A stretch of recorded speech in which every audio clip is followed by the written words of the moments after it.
I don't go into the woods anymore. Not without a map, a GPS, and at least two other people who are faster runners than I am. People think the danger in the wilderness comes from the things that live there, bears, mountain lions, or the occasional desperate person hiding out from the law. But they're wrong. The real danger is when the land itself stops making sense, when the geometry of the world shifts just enough to let you know you aren't welcome. Back in 2018, I was 24 and possessed that specific brand of arrogance that only comes with being young and physically fit. I lived in a small town in the Pacific Northwest, right on the edge of the Gifford-Pinchot National Forest. I'd grown up in those woods. I knew the difference between a Douglas fir and a western hemlock by the smell of the bark alone. I was a prosumer hiker. I had the expensive boots, the lightweight pack, and a routine that I followed like a religion. My favorite spot was a stretch of the Boundary Trail. It was a rigorous 12-mile loop that wound through an old-growth section of the forest. I'd hiked it dozens of times, usually alone. I liked the isolation. I liked the way the silence felt like a heavy blanket. Looking back, I realized that silence wasn't peace, it was a warning. It was a Tuesday in late September. The air was starting to get that sharp, metallic edge to it, signaling the coming of autumn. I'd started late, around 2:00 p.m., which was my first mistake. I figured I could crush the 12 miles in 4 hours and be back at my truck just as the sun was dipping below the horizon. I didn't bring a tent. I didn't even bring a heavy jacket. Just a liter of water, a couple of protein bars, and a headlamp I hadn't checked the batteries on in months. The first 3 miles were routine. The trail was a narrow ribbon of packed dirt and pine needles, hemmed in by massive, ancient trees. About an hour in, I reached what I called the cathedral, a clearing where 4 massive cedars stood in a perfect square. It was a landmark I used to gauge my pace. I checked my watch, 2:45 p.m. I was making great time. But as I stepped through the center of those 4 trees, the atmosphere changed. You know that feeling when you walk into a room and you can tell people were just talking about you? It was like that. The forest felt expectant. I stopped. The wind had died down completely. Usually in the Northwest, there's a constant creaking of branches, the chatter of squirrels, or the distant cry of a hawk. But this was a vacuum. It was a silence so absolute it made my ears ring. I shook it off, attributing it to a drop in barometric pressure. I took a long pull from my water bottle and kept moving. That was when I saw the first anomaly. About 50 yards ahead, a large Sitka spruce was leaning across the trail at a 45-degree angle. I froze. I had been on this trail 2 weeks prior, and I remembered this specific stretch vividly because it was the only flat part of the ascent. There hadn't been a leaning tree there. There hadn't even been a storm recently that could have knocked one over. As I got closer, I saw the root ball. It wasn't ripped out of the ground. The dirt around the base of the tree was disturbed, yes, but it looked like the tree had simply stepped. There were deep, gouged furrows in the earth, as if the massive trunk had been dragged several feet to the left, blocking the path. Windthrow, I muttered to myself. I wanted to believe it. I needed to believe it. Maybe a microburst had hit this specific spot, but the surrounding saplings were untouched. Not a single branch was broken on the neighboring trees. It was just this one giant spruce moved like a chess piece. I climbed over it, the rough bark scraping against my palms. It felt strangely warm to the touch. Not sun-warmed. The canopy was too thick for that, but an internal, organic heat. I didn't linger. I started walking faster, my heart thumping a little harder against my ribs. By 4:30 p.m., the light began to fail. The deep greens of the forest were turning into murky grays. I reached the halfway point, a rocky outcropping that overlooked a deep ravine. From here, the trail looped back toward the trailhead. I should have been able to see the notch in the ridge where my truck was parked miles away. I stood on the ledge and looked out. My stomach dropped. The landscape looked wrong, not unrecognizable, but wrong. The valley below, which should have been a continuous carpet of green, was broken up by strange, jagged lines of timber. It looked like the trees were clustered together in dense, unnatural clumps, leaving wide, bald patches of earth where there should have been forest. I pulled out my paper map, my hands shaking slightly. I traced the topography with my finger. According to the map, the forest should be uniform here, but looking down, I saw what looked like a deliberate formation. The trees weren't growing, they were huddled. "Get it together, Elias," I whispered. My voice sounded thin and fragile in the vastness. I told myself it was just the shadows. The sun was low, and the long shadows of the ridges were playing tricks on my depth perception. I turned away from the ledge and started the descent. That was when the rationalization started to fail. I was heading down a switchback when I came across a trail marker, a simple wooden post with a 6 carved into it, indicating the 6-mile mark. I recognized it. I'd leaned against this very post many times, but today the post wasn't in the ground. It was leaning against a western red cedar that I was certain hadn't been there before. I know how that sounds. The tree hadn't been there before. It's an impossible thought. Trees don't move. They are the definition of stationary. But this cedar was right in the middle of the switchback. The trail literally ran into its trunk and then picked up on the other side. I stood there for a long time, staring at the bark. It was thick, shaggy, and ancient. There was no way a tree this size could have grown here since my last visit. And yet, the trail, the permanent, government-maintained trail, was obstructed by it. I walked around the trunk, and that's when I saw the tracks. They weren't footprints. They were massive, circular depressions in the soft forest floor, each about 3 feet wide. They led from the original forest line directly to where the cedar now stood. The earth was churned up, the ferns crushed into a green pulp. It looked like something incredibly heavy had been dragged or had dragged itself through the dirt. A cold shiver raced down my spine, settling in the small of my back.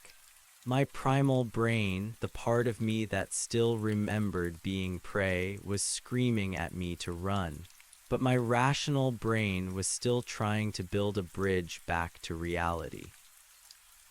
Maybe the Park Service rerouted the trail, I thought. Maybe they moved the tree to prevent erosion. But you don't move a 200-foot-tall cedar to prevent erosion. You don't move it at all.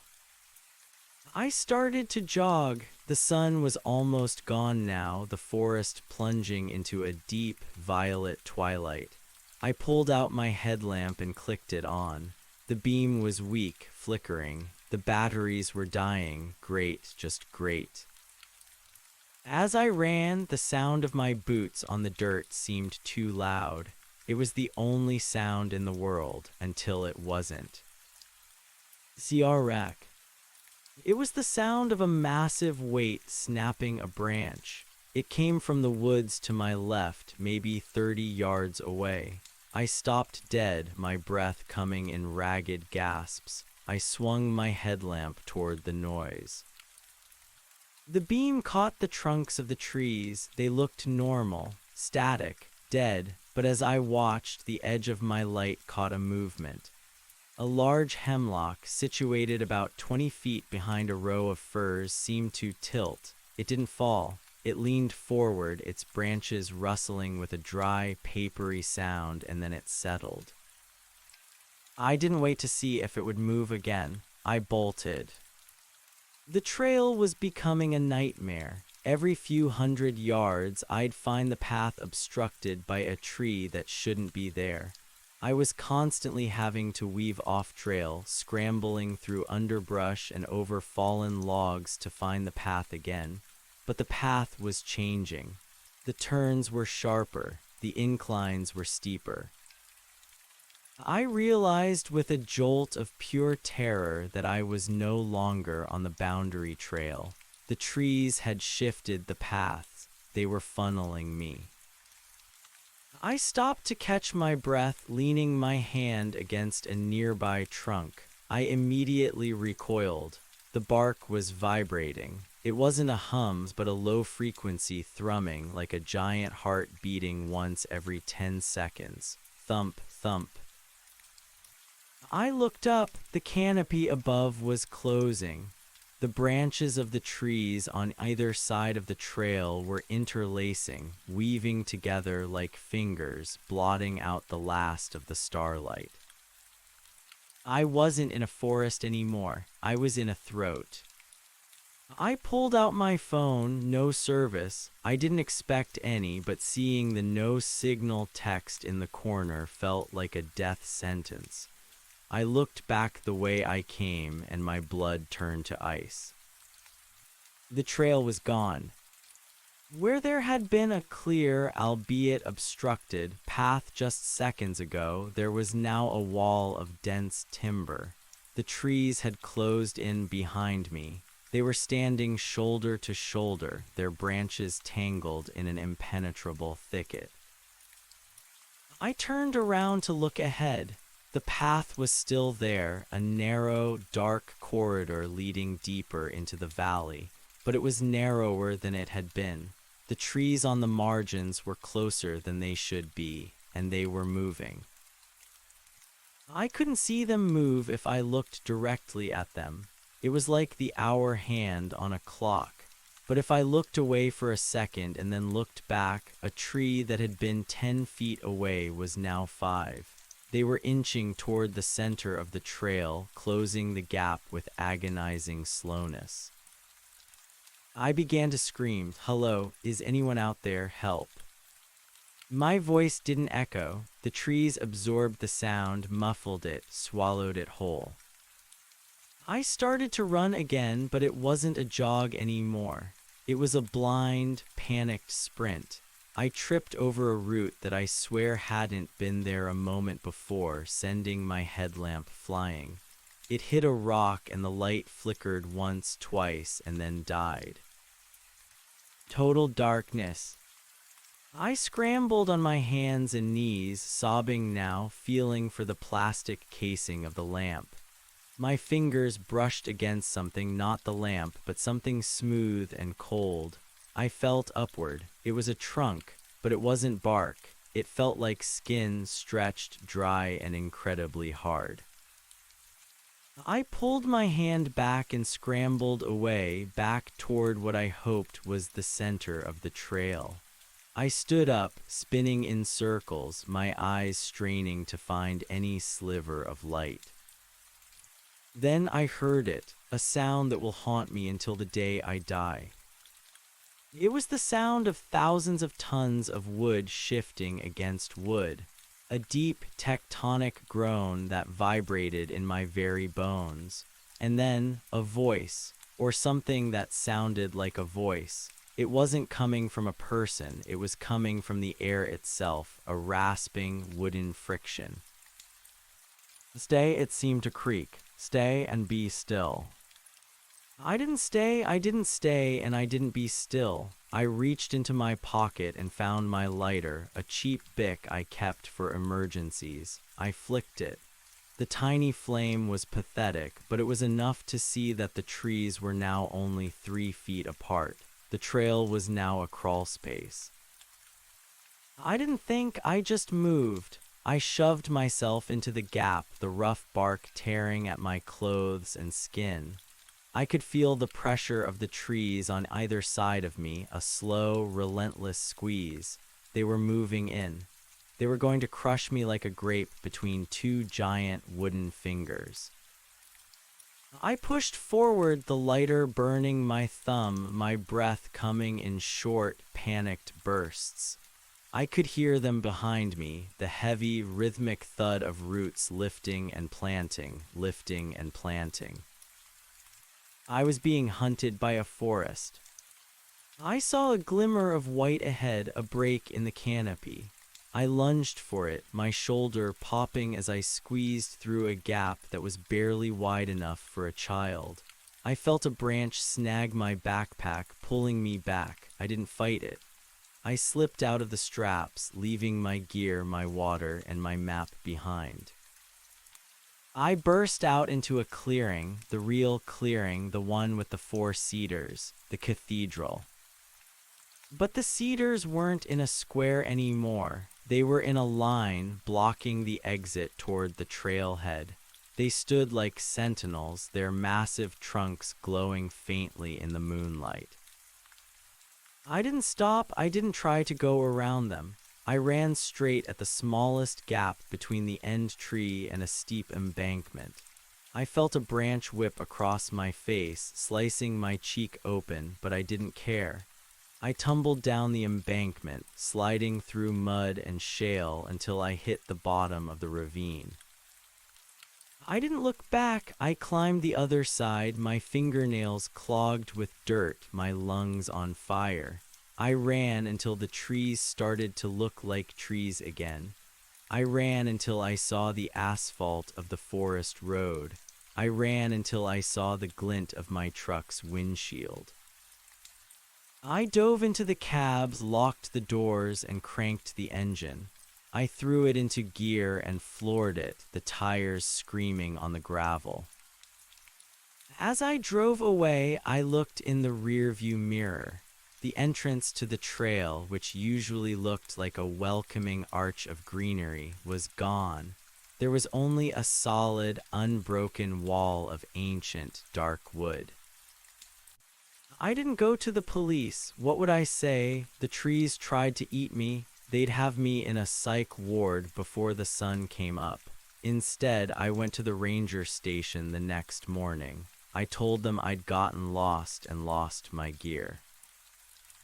The ranger, an older guy with a face like tanned leather, looked at me for a long time. He looked at the scratches on my face and the way my hands were still shaking as I signed the lost property form. "Boundary Trail," he asked quietly. I nodded. He sighed and leaned back in his chair, looking out the window at the distant tree line. "That section's been closed for years, son. Not because of washouts or fire. Just people don't come back the same, if they come back at all." "The trees," I whispered, "they moved."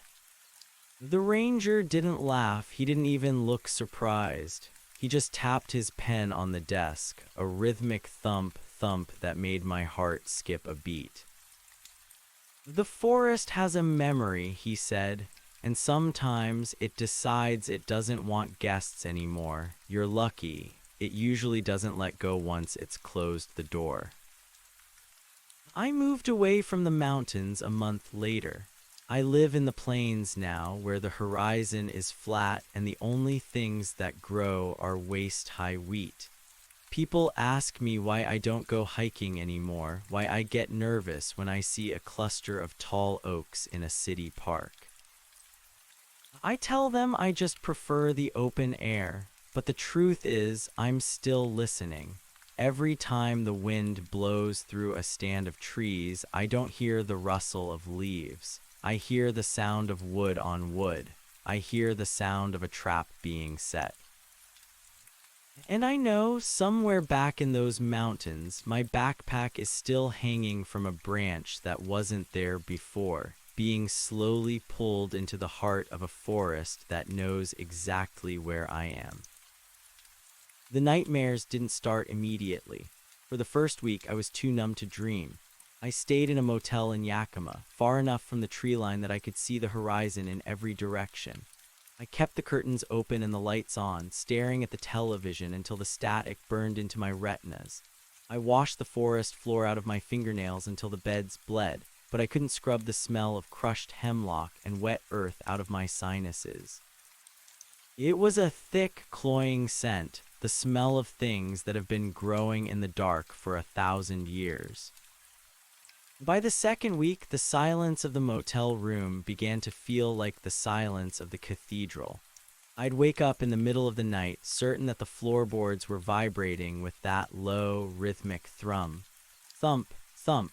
I'd press my ear to the carpet, heart hammering, convinced that roots were threading through the foundation of the building, seeking the heat of my body. I tried to go back to work. I was a surveyor for a local construction firm, a job that, ironically, required me to spend most of my time outdoors. My first day back, my boss, a grizzled man named Miller, handed me a transit and told me we were staking out a new housing development near the base of Mount Adams. I couldn't do it. I stood at the edge of the clearing, looking at the wall of Douglas firs that bordered the property, and I vomited. To everyone else, they were just trees, lumber waiting to be harvested, shade for a backyard. To me, they were a phalanx. I could see the way they leaned toward each other, the way their branches seemed to reach out in a slow-motion grasp. I saw the anomalies everywhere. A branch that looked too much like a finger, a burl in the wood that resembled a lidless eye. "Elias, you look like hell," Miller said, clapping a hand on my shoulder. I flinched so hard I nearly dropped the expensive Leica Transit. "Take another week, get some air."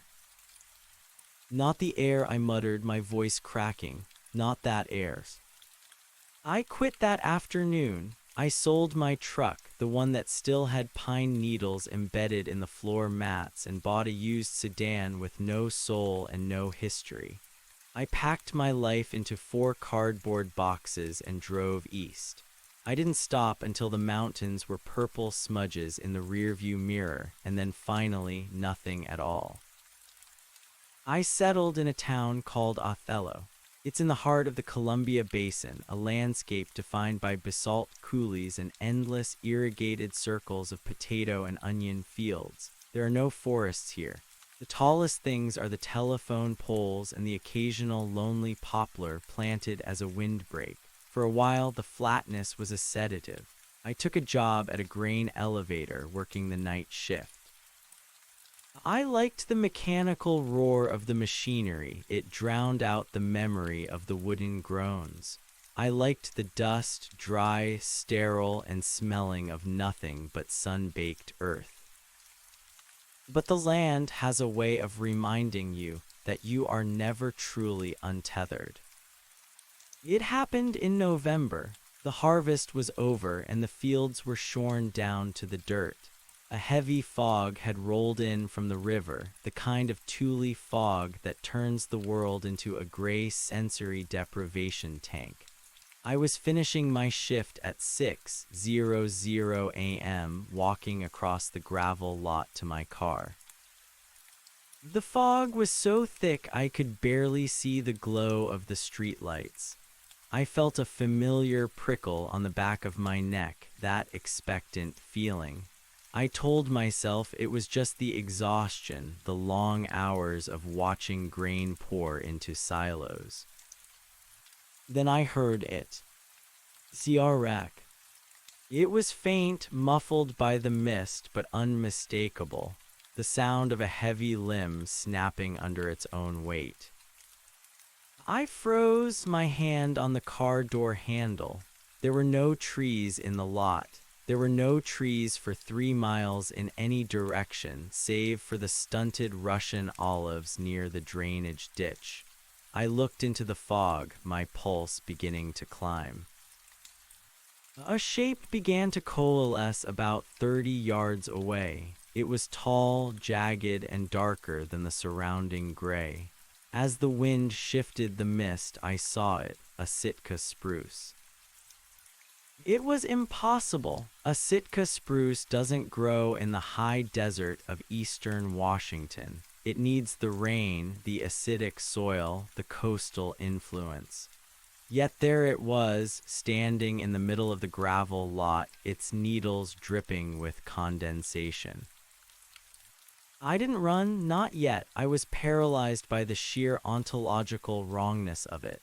I watched the tree, waiting for it to vanish, for my brain to correct the hallucination. Instead, I saw the ground at its base. The gravel was heaving. The heavy, gray stones were being pushed upward by thick, grayish-brown roots that moved with the fluid, sickening grace of drowning limbs. The tree tilted. It didn't fall, it stepped.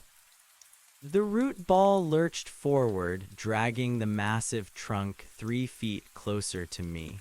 The sound was like a shovel being driven into a pile of bones. I scrambled into my car, fumbling with the keys. My breath was coming in those same ragged gasps I'd had on the boundary trail. I backed out of the space so fast I fishtailed, my headlights cutting through the fog. For a split second, the beams illuminated the spruce. Hanging from one of its lower branches was a blue nylon strap. My heart stopped. It was the strap from my Osprey backpack, the one I'd left behind in the cathedral 2 months ago. The fabric was tattered, caked in dried mud, but the reflective strip caught the light with agonizing clarity. It hadn't just followed me, it had brought a trophy. I drove. I didn't go back to my apartment. I didn't grab my clothes or my last paycheck. I just drove south toward the Oregon border, toward the harshest, driest landscape I could find. I ended up in the Alvord Desert, a vast, cracked playa where nothing grows. It's a place of salt and heat, a place where the earth is too alkaline for anything with a root system to survive. I live in a trailer now, miles from the nearest town. I have a telescope, but I don't use it to look at the stars. I use it to scan the horizon. Every morning, I walk a perimeter I've marked with white stones. I check for disturbances in the salt crust. I check for any green shoots, any sign of life that isn't sagebrush or scrub. But lately, the wind has been changing. It doesn't smell like the desert anymore. Sometimes, when the sun goes down and the air cools, I catch a scent, a sharp, metallic edge followed by the heavy, sweet rot of old-growth timber. And last night I heard a new sound. It wasn't a crack or a thud. It was a scratching. A slow, rhythmic scraping against the corrugated metal of my trailer. I didn't go outside. I sat in the middle of the floor with a flare gun in one hand and a jug of herbicide in the other. I stayed perfectly still, just like the voice had told me to. Because I realized something as I listened to those wooden fingers testing the metal. The ranger was wrong. The forest doesn't have a memory, it has a hunger, and it doesn't matter how far you run or how flat the land becomes. The geometry of the world has already shifted. I'm still on the trail. I've always been on the trail. I'm just waiting for the canopy to close for the last time. The scraping didn't stop at dawn. Usually the sunlight was my shield, the great sterilizer that burned away the creeping shadows and turned the world back into a two-dimensional plane of salt and heat. But as the sun bled over the rim of the Steens Mountain, the sound merely changed pitch. It went from a dry, rhythmic rasp to a wet, suction-like peeling. It sounded like bark being stripped from a trunk or skin being pulled from a blister. I sat on my small linoleum kitchen square, my back against the refrigerator. The hum of the appliance was the only thing keeping me tethered to reality. I stared at the door. The thin aluminum was bowing inward, just a fraction of an inch, as if something incredibly heavy was leaning its shoulder against the frame. Not a sudden shove, but a slow tectonic pressure. The kind of pressure that doesn't care about locks or bolts because it has all the time in the world to win. I didn't look out the window. I had painted them over with white primer months ago, but I could still see the silhouettes of the desert through the glass, or rather, I could see what wasn't there. The Alvord is a flat, white void. There should be nothing tall enough to cast a shadow against my trailer at 7:00 a.m. Yet a jagged, multi-limbed shadow was draped across the front of my home, swaying slightly even though there wasn't a breath of wind. My phone, sitting on the counter, buzzed. I jumped, the flare gun nearly discharging into my own foot. I didn't have service out here. I shouldn't have had service. I crawled over, my knees barking against the floor, and looked at the screen. There was no number, no contact, just a single line of text that seemed to vibrate on the LED display. The canopy is thirsty. I threw the phone into the sink. It hit the stainless steel with a hollow clatter. I didn't cry. I was past crying. I was in that cold, crystalline state of shock where the mind begins to rationalize the impossible. I started thinking about the biology of it. How does a forest move? How does a Sitka spruce cross 300 miles of basalt and sagebrush? The answer came to me in a low, vibrating thrum that started in the soles of my feet. Thump, thump. It wasn't moving across the land, it was moving through it. The root systems of the world are a map, a subterranean nervous system. I had stepped off the trail, but I had carried the soil in my boots, the spores in my lungs, the memory in my marrow. I was a seed they had planted, and now they were coming to harvest the fruit. I grabbed the gallon jug of industrial-grade herbicide. My hands were shaking so violently the blue liquid sloshed against the plastic. I didn't know if it would work. You don't fight a god with a garden hose, but it was all I had. I stood up, my joints popping like dry twigs. The scraping on the outer wall had moved to the roof. I could hear the metal groaning, the rivets popping one by one. Something was spreading itself over the top of the trailer, a heavy, leafy weight that blotted out the morning light. The interior of the trailer began to dim, turning a sickly, filtered green. I reached for the door handle. It was cold, not the cold of metal, but the damp, refrigerated cold of a deep ravine. I twisted it and kicked the door open. I expected a wall of wood. I expected to be crushed instantly. Instead, I saw the desert, the white salt flats stretched out to the horizon, shimmering in the heat haze. But the desert was no longer empty. In a perfect circle around my trailer, at a distance of exactly 50 yards, a forest had grown overnight. They weren't the stunted, twisted trees of the high country. They were giants. Redwoods, firs, cedars, and hemlocks, their tops lost in a low-hanging mist that shouldn't have existed in the arid heat of the Alvord. They stood shoulder to shoulder, an impenetrable wall of ancient, dark timber. And they were moving. It was the same clock hand movement as before. If I blinked, the circle was smaller. If I looked at the mountains and then back to the trees, they had inched forward another foot, their roots tilling the salt crust into dark, fertile loam as they came. They were a closing iris, a wooden noose tightening around my throat. One tree stood ahead of the others. It was a gnarled, blackened cedar, its bark scarred as if by fire.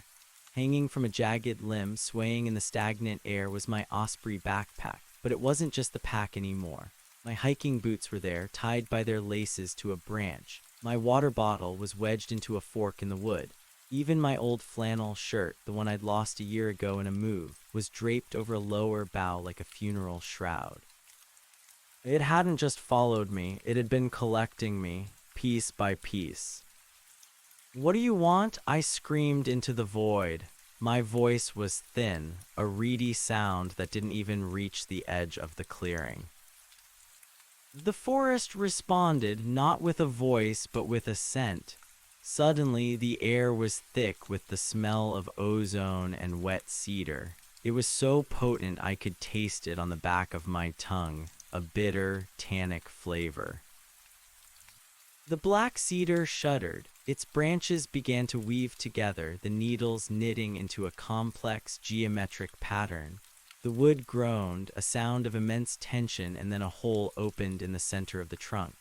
It wasn't a hollow caused by rot, it was a doorway. Inside, it wasn't dark. It was a vibrant, glowing green, the color of new moss under a waterfall. Come home.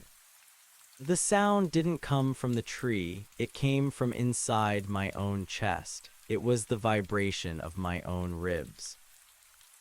I looked down at my hands. I hadn't noticed it before, but under the skin of my forearms, the veins were turning a dark, woody brown.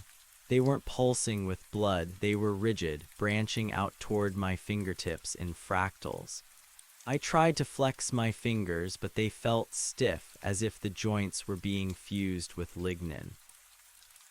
I dropped the herbicide, the jug shattered, the blue poison spilling onto the salt, but the trees didn't flinch. The liquid just soaked into the ground, disappearing into the thirsty cracks. I looked back at the trailer, my sanctuary, my tin box.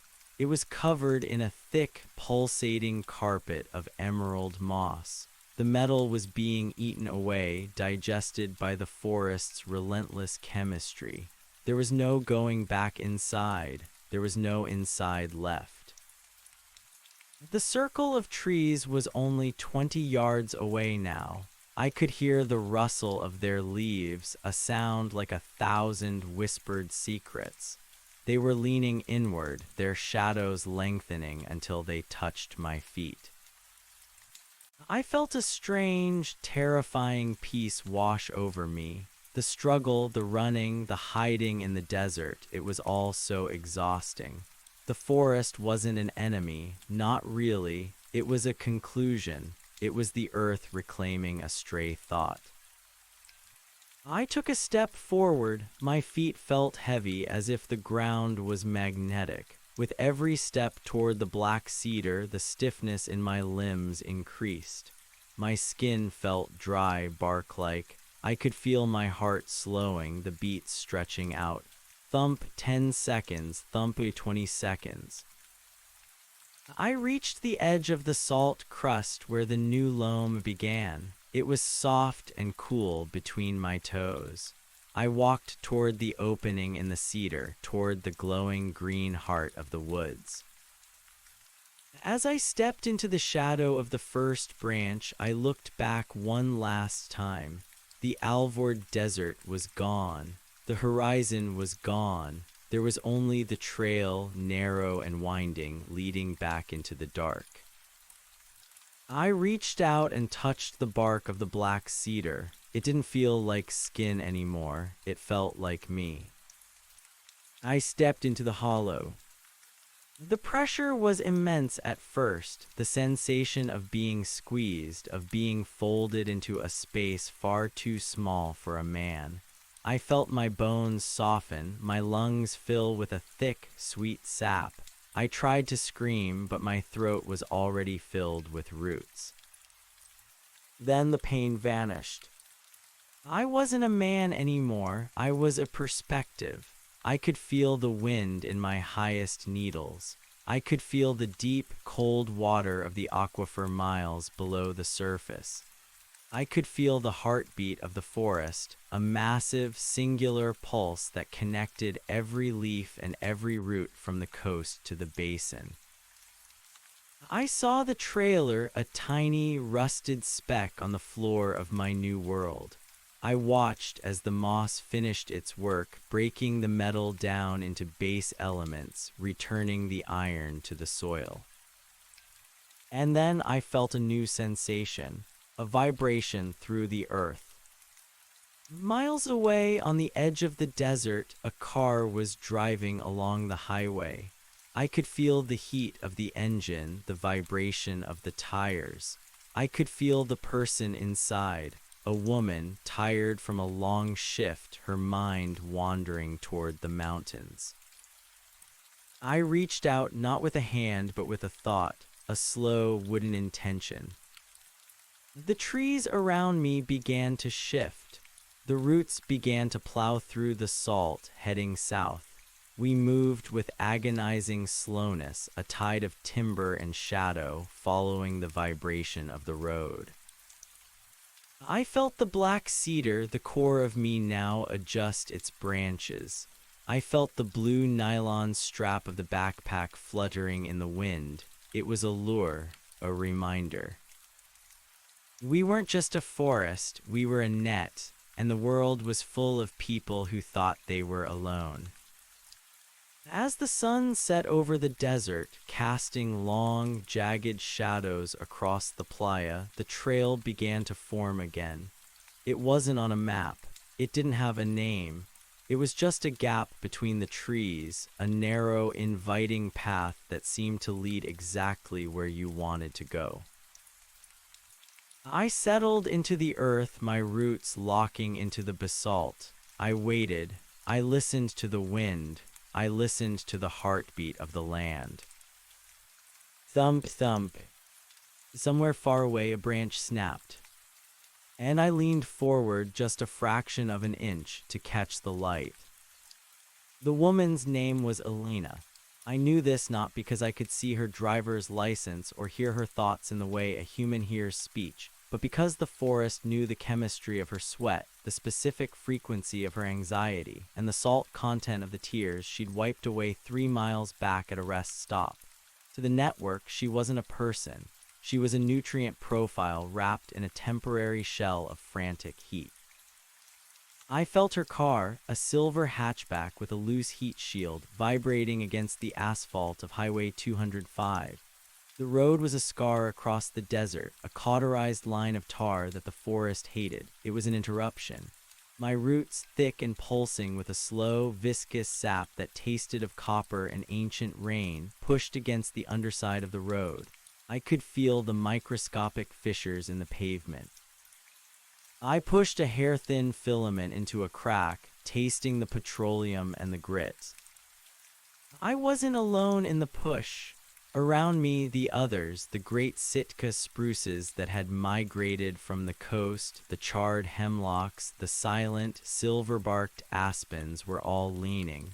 We were a collective tilt, a wooden wave held in mid-crash.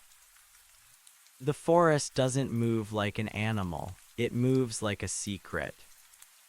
Elena slowed down. I felt the friction of her brakes, the heat dissipating into the cooling desert air. She had seen the fog. It was my fog, a heavy, unnatural exhalation of moisture drawn up from the deep aquifers and cooled by the shadows of our canopy. In the middle of the Alvord, where the humidity should be near zero, she was suddenly driving through a wall of gray wool. She pulled over as the gravel crunched under her tires, a rhythmic grinding that sent shivers up my trunk. I felt the door of the car open. I felt the weight of her boots hit the ground. CR. A mile away, a Douglas fir snapped a dead lower limb. It was a dinner bell. I watched her through the collective eyes of the woods, not eyes of glass and iris, but the sensitivity of every leaf to the displacement of air. She was small.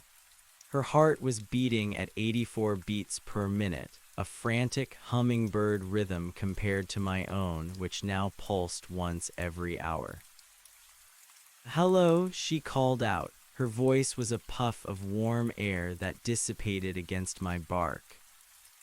I didn't answer. I couldn't. I was the bark. I was the shadow. But I could offer her the trail. Beneath her feet, the salt crust of the Alvord began to dissolve. It didn't just vanish. It transformed. My roots exhaled a concentrated burst of humic acid, softening the hard-packed playa, turning the sterile white floor into a rich, black carpet of needles and rot. I felt the moss, the same emerald carpet that had eaten my trailer, sprinting across the ground in a silent, green explosion. It moved faster than a predatory cat, knitting itself over the stones, climbing the sagebrush until the desert scrub looked like topiary ghosts. Elena took a step, then another. She wasn't looking at the road anymore. She was looking at the gap I had made for her. It was a beautiful gap. I had arranged my lower branches to mimic the arch of a Gothic window. I had hung the blue nylon strap, my old trophy, my old self, just at the edge of her vision. The reflective strip caught the dying light of the sun, a tiny man-made spark in the wilderness. It was a piece of the world she understood. It was a breadcrumb. "Is someone there?" she asked, her voice trembling. She reached into her pocket, likely for a phone that would now be showing a screen of static and the same vibrating text I had once received. "The canopy is thirsty." She walked toward the black cedar, toward me. I felt a surge of something that might have been hunger, but felt more like gravity. It was the desire for equilibrium. She was a pocket of chaotic, fast-moving energy, and the forest was a vast, slow heat sink. We just wanted to level the field. We wanted to pull her into the stillness. As she stepped under the first overhanging branch of a hemlock, the world behind her simply ceased to be. The highway, the silver hatchback, the horizon of the Steens Mountain, they were overwritten. The forest didn't just grow around her, it replaced the vacuum of the desert. The air became heavy with the scent of damp earth and the metallic tang of ozone. The temperature dropped 20 degrees. She turned around, a gasp catching in her throat, but there was no road. There was only the trail. It wound back into the darkness, a path of soft, gray dirt flanked by trees that seemed to have been standing there for 1,000 years. "No," she whispered. "No, no, no." She began to run, but she didn't run back toward where the road had been. The forest is a master of geometry. We had curved the space around her. Every direction she chose was in. Every panicked flight led her deeper toward the center, toward the gnarled, blackened heart where I waited. I felt her feet pounding against my roots. It was a delicious sensation, like a massage. With every step, she was shedding bits of herself. A hair tie fell from her wrist. A cedar root instantly coiled around it, pulling it into the loam. A drop of sweat fell from her forehead. The moss rose up to drink it before it even hit the dirt. She was being unmade long before she reached me. I prepared the hollow, the wood of my chest, the black cedar's trunk softened until it had the consistency of wet clay.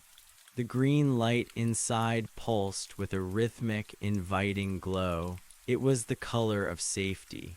It was the color of the end of the world. When she finally stumbled into the clearing, she was exhausted. Her breath came in the same ragged, wet gasps I remembered from my own lungs. She looked up at the black cedar, at the backpack strap swaying in the windless air, and she stopped. She didn't scream. People rarely scream at the very end. The sheer scale of the wrongness stunts the vocal cords. She just stared at the opening in my trunk, her eyes reflecting the emerald bioluminescence.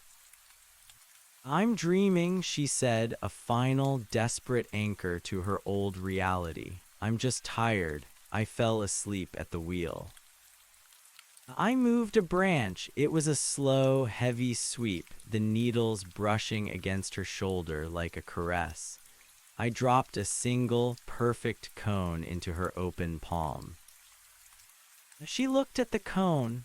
She looked at the bark of my trunk, which was now swirling with the distorted wooden faces of those who had come before. If she looked closely, she might have seen the ghost of my own features, the line of a jaw, the curve of a brow stretched and elongated into the grain of the cedar. "Come home," the forest hummed through the soles of her feet. Alina didn't fight. The exhaustion of being human, of the bills and the night shifts and the silver hatchback with the loose heat shield, seemed to weigh on her like lead. She looked at the green light, a portal to a world where time didn't exist, where the only duty was to grow and to breathe and to wait. She took the final step. The sensation of her entering my trunk was an explosion of sensory data. I felt her skin slide against my inner bark. I felt her heart rate spike and then begin to sink with the slow, deep thrum of the grove. I felt the lignin beginning to lace through her veins, turning her blood into the sweet amber sap that sustained us all. Her memories flooded into the network. I saw her mother's kitchen. I felt the cold wind of a Chicago winter. I tasted the salt of a first heartbreak. And then the forest began to digest the memories, stripping away the narrative, leaving only the raw energy. The hollow closed, the bark knit itself shut, leaving no scar, no sign that a doorway had ever existed. I felt taller, my roots pushed deeper into the alvord, finding a new vein of water flavored with the minerals of her life. Around me, the other trees rustled in approval. The circle expanded. We weren't just a grove anymore, we were a front. I looked out through the canopy, my vision stretching across the miles. I could see the lights of a small town on the horizon, Burns, Oregon. It was a cluster of heat and noise, a frantic hive of people who thought they were separate from the earth. I felt the impulse ripple through the roots. It wasn't a command, it was an inevitability. We began to move. The salt flats groaned as we plowed through them. Thousands of tons of wood and leaf and root shifting in a silent, synchronized march. We didn't need a trail anymore. We were the trail. Behind us, the Alvord Desert was gone. In its place was a dark, primeval forest, a place of permanent twilight and heavy mists. The maps would be wrong by morning. The satellites would see a green smudge where there should be white. The scientists would come with their rulers and their drills, and we would give them a trail to follow, too. I felt a new vibration, not a car this time, something larger, a train, perhaps, or the heavy thrum of a power station. It didn't matter, it was all just a different frequency of hunger. I adjusted my branches, feeling the blue nylon strap settle into a new position. It was faded now, the reflective strip dulling under a layer of moss. I didn't need it anymore. I had Elena's silver key fob now, hanging from a twig near my crown, clicking softly against the wood like a metal heart. The sun went down, but the darkness didn't matter. We were the darkness. We moved toward the town, a wall of ancient, patient hunger. The asphalt of the highway began to buckle a mile ahead of us, the roots sensing the heat of the town's electrical grid. We would drink the power. We would drink the people. We would turn the world into a single, unbroken canopy. I felt a small, lingering spark of what I used to be, a man who sold his truck, a man who worked a grain elevator, a man who ran. But that spark was being smothered by the cool, green weight of the wood. It was becoming a knot in the grain, a hardened bit of history that served only to make the trunk stronger. The forest doesn't have a memory, it has a hunger.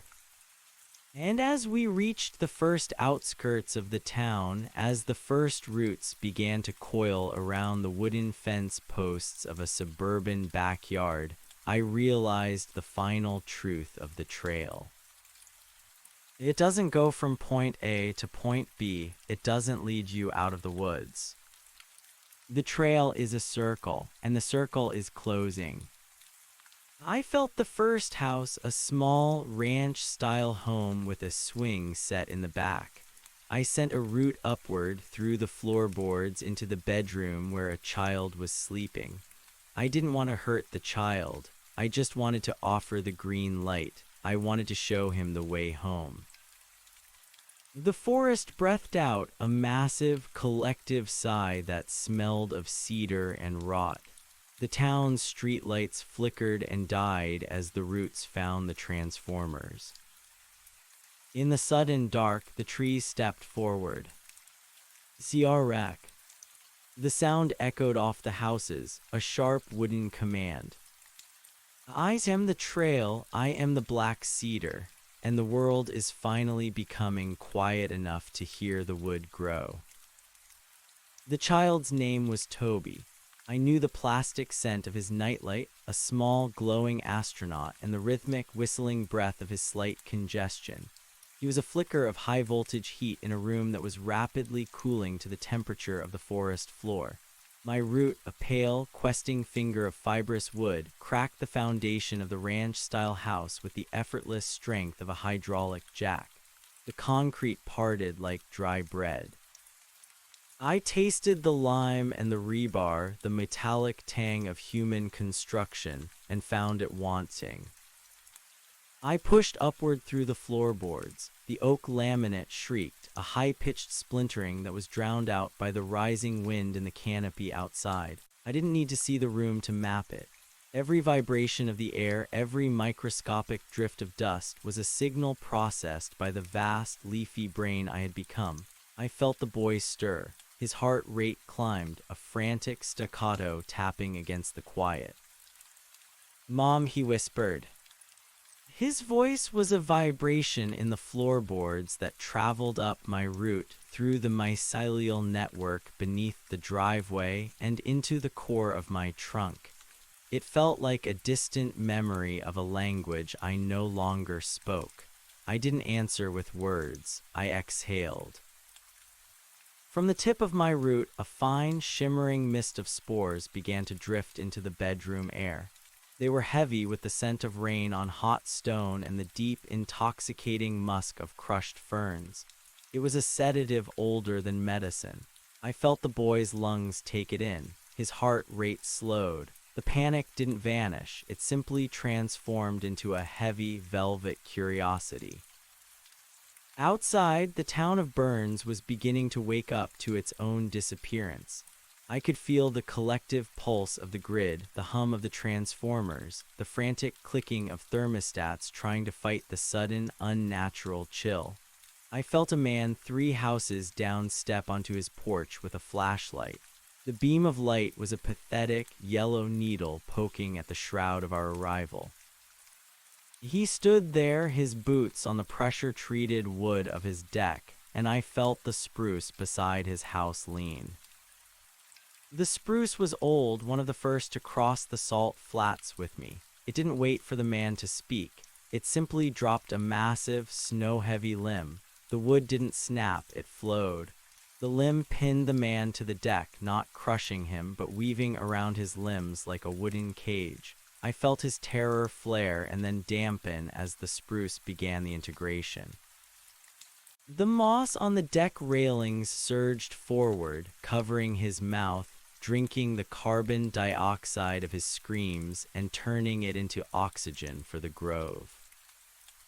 We were a tide. We were a slow-motion catastrophe. In the boy's room, my root had reached the edge of his bed. I didn't want his fear. I wanted his stillness. I began to grow a flower. It wasn't a flower of the sun, but a pale, translucent bloom that fed on the dark. It opened with a wet, succulent sound, revealing a heart of pulsing emerald light, the same light that lived inside my own hollow. Toby sat up. His eyes were wide, reflecting the green glow. He wasn't looking for his mother anymore. He was looking at the trail I was building across his rug. The moss was knitting a path from the bed to the window, a soft, inviting carpet that bypassed the toys and the discarded clothes. "Is it a magic tree?" he asked the air. Yes, the forest hummed through the walls. It is the only magic left. I felt the mother now. She was in the hallway, her bare feet hitting the carpet in a frantic run. She had felt the drop in pressure, the sudden silence of the neighborhood dogs, the smell of 1,000,000 years of rot. She reached the door and twisted the knob. The door wouldn't open. I had already sent a secondary route through the frame, fusing the wood of the door to the wood of the house. They were one entity now. She hammered against the paneling, her fists making a hollow, thudding sound that I felt as a series of dull impacts against my bark. Toby, open the door. The boy didn't look back. He was enchanted by the emerald heart of the flower. He placed a small, warm hand on the root. I felt the heat of his blood, the electric snap of his nervous system. It was so fast, so fragile. I felt a pang of something, not pity, but a desire to preserve that heat, to lock it away in the slow amber of the cedar where time couldn't touch it. I began to pull. I didn't pull him physically. I pulled the room. I shifted the geometry of the house. The window behind him didn't look out onto the street anymore. It looked into the deep, shadowed interior of the grove. The street lights were gone. The neighbor's house was gone. There was only the black cedar, my trunk standing like a monument just inches from the glass. Toby stood up and walked toward the window. He climbed onto the sill. The glass was cold against his palms, but the light inside me was warm. I softened the glass. I turned the silica back into sand, letting it pour away like a waterfall, opening the way. He stepped out. He didn't fall. My branches caught him, a dozen feathered limbs of cedar and hemlock weaving a cradle in the air. I drew him toward the hollow. I felt the mother finally break through the door behind him, her scream a jagged, tearing sound that vibrated through the floorboards. She reached the window just as Toby's feet disappeared into the green glow of my chest. She looked out into the woods. She didn't see a town. She didn't see a street. She saw a wall of ancient, whispering timber that stretched into infinity. She saw the blue nylon strap of my old backpack fluttering in the wind. She saw the silver key fob of Alina's car dangling from a twig. And then she saw the trail. It started at her feet, a narrow path of white sand and soft needles that led directly into the dark. It looked safe. It looked like the only way out of the nightmare. She didn't hesitate. No one does when the world behind them is being eaten by moss. She jumped from the window, landing on the soft loam, and began to run. I watched her through 1,000 leaves. I watched her follow the curve of the path, the trail that I was constantly rewriting beneath her feet. I led her away from the boy, away from the house, deeper into the labyrinth of the shifting trunks. She would be tired soon. The humidity would sap her strength, and the spores would find her lungs. She would find her own tree, her own hollow, her own version of peace. The town of Burns was falling silent house by house. The transformation was orderly. We weren't destroying the town, we were reclaiming the carbon. The iron of the cars was being leached into the soil to strengthen our bark. The glass was being returned to the earth. The plastic was being broken down by specialized fungi that we had cultivated in the long trek across the desert. I felt the collective consciousness of the forest expand. With every person we integrated, our processing power grew. I could feel the rotation of the earth, the pull of the moon on the tides 500 miles away. I could feel the satellite passing overhead, its camera lens trying to make sense of the sudden, dark blotch on the map of Oregon. We sent a pulse of moisture upward. A thick, impenetrable canopy of clouds began to form, a ceiling of gray that would hide us from the sky. We didn't want to be seen, we wanted to be felt. By midnight, the town was gone. There were no lights, no roads, no sirens. There was only the forest, a silent, breathing giant that had swallowed the valley whole. The Steens Mountain loomed to the east, a jagged spine of rock that we would climb next. We would find the hidden springs, the high-altitude pines, the lonely hikers who thought they were alone with their thoughts. I sat in the center of it all, the black cedar, the anchor of the new world. Inside me, the boy and the man and the woman were no longer individuals. They were a chorus of slow, wooden thoughts.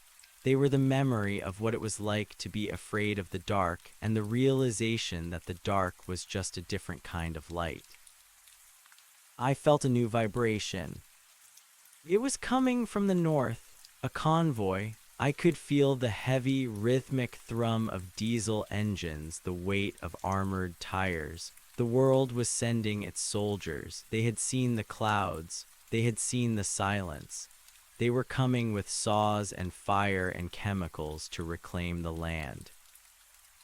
I didn't feel fear. Fear is a human emotion, a product of a short lifespan and a fragile body.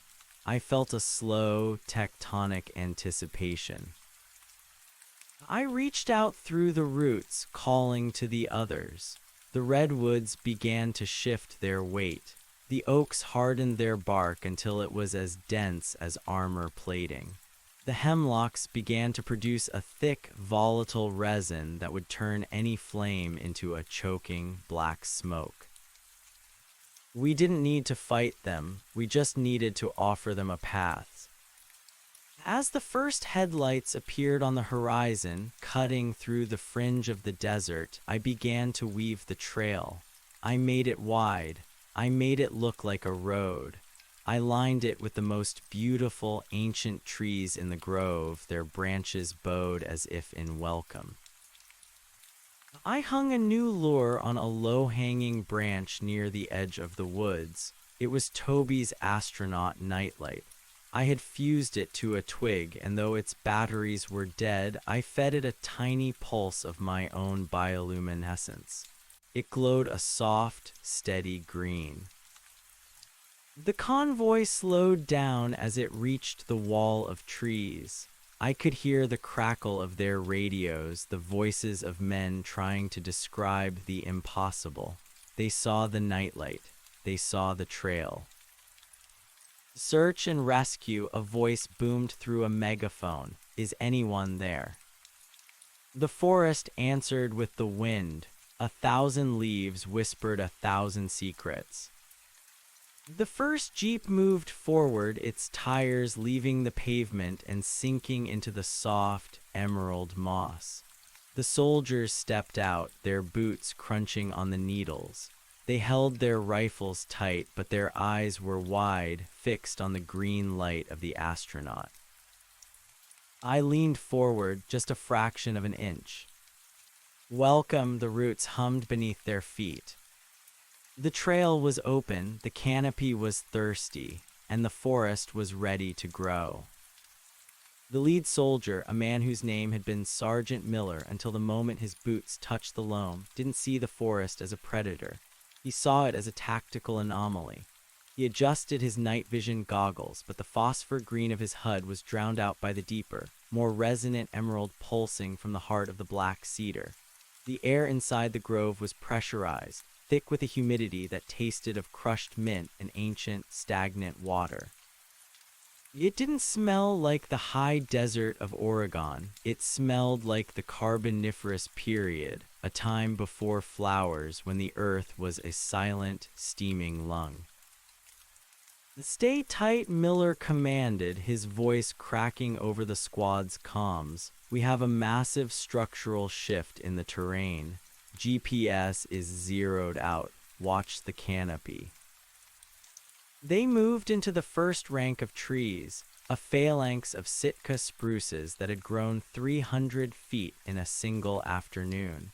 The needles were long and sharp as needles, vibrating with a low-frequency hum that made the soldiers' teeth ache. As the last Humvee rolled off the asphalt and onto the moss, the road behind them simply ceased to be. The roots of the perimeter trees lashed out like tectonic whips, buckling the macadam and pulling the broken chunks of road into the earth. Within seconds, the gray scar of Highway 20 was buried under 6 inches of fast-growing clover and silver-leafed ferns. The soldiers didn't notice at first. They were captivated by the light. The astronaut nightlight hanging from my branch was no longer a piece of molded plastic. I had infused it with the bioluminescent fungi that lived in the damp hollows of my roots. It pulsed in time with the boy's heart, which was now a slow, rhythmic thudding deep within my sapwood. To the soldiers, it looked like a beacon, a sign of a survivor. "I have a visual on a light source," one of the privates whispered. "Looks like a kid's toy, sir. There's someone in there." They broke formation. The discipline of the military, the years of drilling, and the rigidity of the chain of command began to dissolve in the face of the forest's pheromones. We were pumping out a cocktail of terpenes designed to mimic the brain's own neurochemistry: dopamine for curiosity, oxytocin for trust, and a heavy dose of GABA to still the hand on the trigger. I felt them approach. I felt the heat of their engines, the oily scent of their rifles, and the sharp, metallic tang of their fear. I didn't want their machines. The Humvees were dead weight, husks of iron that would eventually provide the minerals for a new grove of ironwoods. I wanted the men. I wanted their memories of the world they were trying to protect. I wanted the maps in their heads, the coordinates of the cities, the locations of the dams and the power plants. I wanted the blueprint of the civilization we were about to overwrite. Miller reached the nightlight. He reached out a gloved hand to touch it, and as he did, the branch lowered itself to meet him. It wasn't a sudden movement. It was the slow, graceful bow of a host welcoming a guest. "What the hell?" Miller breathed. He pulled off his glove, driven by an irrational urge to feel the wood. The moment his skin touched the bark, the circuit was completed. I didn't take him by force. I showed him the dream. I showed him a world without the roar of the convoy, without the weight of the ceramic plates in his vest, without the constant, grinding stress of a dying planet. I showed him the deep, cool silence of the Alvord as it used to be, and the lush, green future it was becoming. I showed him his own childhood, a summer in Maine, the smell of pine needles under a hot sun, and I told him he could stay there forever. His knees buckled. He didn't fall to the ground. The roots rose up to catch him, weaving a recliner of soft, gray lichen. His rifle clattered to the moss, the safety still on, a useless piece of steel. "Sarge," the private called out, his voice trembling. "Sarge, get away from it." But the private was already being watched. The hemlocks behind him were moving, their branches interlocking to form a cage that was indistinguishable from the shadows. The forest wasn't just a place anymore, it was a digestive system. I felt the soldiers' integration begin. It was faster than Alina's, more urgent. Miller had so much more to give: tactical data, the locations of the National Guard depots in Boise, the frequencies of the satellite uplinks. I felt the lignin lace through his marrow. I felt his consciousness fragment and then reassemble into a node in our network. He wasn't Miller anymore. He was a sensory organ for the Northern Front. Through his eyes, I saw the rest of the convoy. They were panicking now. One of the gunners on the lead Humvee opened fire, the heavy caliber rounds tearing into the bark of a nearby Douglas fir. The wood didn't splinter, it absorbed the lead like a sponge.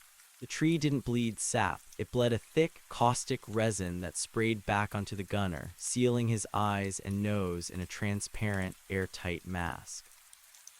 He fell back into the turret, thrashing, but the vines were already crawling up the tires, seizing the axles, pulling the 3-ton vehicle into the soft belly of the earth.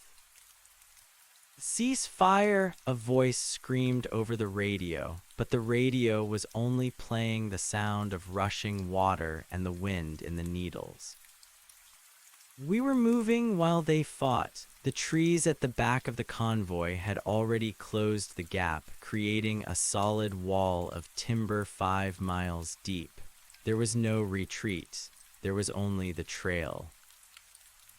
I directed the light. I opened a path through the center of the grove, a wide, sun-dappled glade that looked like a cathedral of green. I made the air smell of wood smoke and home. I made the sound of the wind in the leaves sound like a mother's lullaby. One by one, the soldiers stopped fighting. The sheer, overwhelming scale of the forest broke them. You cannot fight the earth. You cannot shoot the ground you stand on when it decides to swallow you. They stepped out of their vehicles, leaving the engines running until the exhaust pipes were choked with moss and the cylinders seized. They walked toward the light, their faces slack, their eyes reflecting the emerald pulse of the grove. As they entered the trees, I felt the forest grow. We weren't just a front anymore, we were a nation. My roots were now intertwined with the fiber optic cables that ran beneath the highway. I could feel the data screaming through the glass strands, emails, bank transfers, news reports of the Oregon anomaly. I didn't just hear the pulses, I understood them. I sent a counter signal back through the wires, a low-frequency vibration that caused the servers in Portland to hum and then melt. The internet was a web, but it was a fragile one. Ours was made of carbon and water. Ours was older. I looked through the eyes of a hawk perched on my highest branch. I could see the lights of Burns flickering out, replaced by the soft, bioluminescent glow of the trees that had replaced the houses. I could see the edge of our expansion, a dark, roiling wave of green that was currently consuming a cattle ranch 10 miles to the north. The cows didn't scream, they simply became part of the meadow, their bodies fueling the growth of the giant sequoias we were planting in their pastures. The world was getting quieter. The frantic, buzzing noise of humanity was being dampened by a billion leaves. Inside my trunk, the boy Toby was sleeping. He was encased in a translucent membrane of sap, his small body suspended in a state of permanent, dreamless peace. He was the heart of the tree now. His innocence, his lack of history, served as a stabilizer for the more complex, scarred memories of the adults. He was the anchor. I felt a new presence at the edge of my awareness, not a soldier, not a local. It was a woman. She was standing on a ridge 5 miles away, looking down into the valley with a pair of binoculars. She wasn't afraid. She was wearing a canvas jacket and carrying a notebook, a scientist, or perhaps a scout. She saw the way the trees moved, not with the wind, but with purpose. She saw the way the clouds were being manufactured by the canopy. She began to write. I sent a route toward her, not to take her, not yet. I wanted to see what she saw. I pushed a tiny, hair-like filament through the soil up the slope of the ridge and tapped into the vibration of her boots. She was talking to herself. The succession, she whispered, it's not a forest, it's a single organism. A massive territorial nervous system. It's not destroying the environment, it's optimizing it. She was right, we were the optimization of a planet that had been dying of 1,000 human cuts. We were the scab forming over the wound. I let her stay there for a moment. I let her witness the glory of the black cedar. I let her see the way the moonlight caught the silver key fob hanging from my crown, making it look like a fallen star. I wanted her to document it.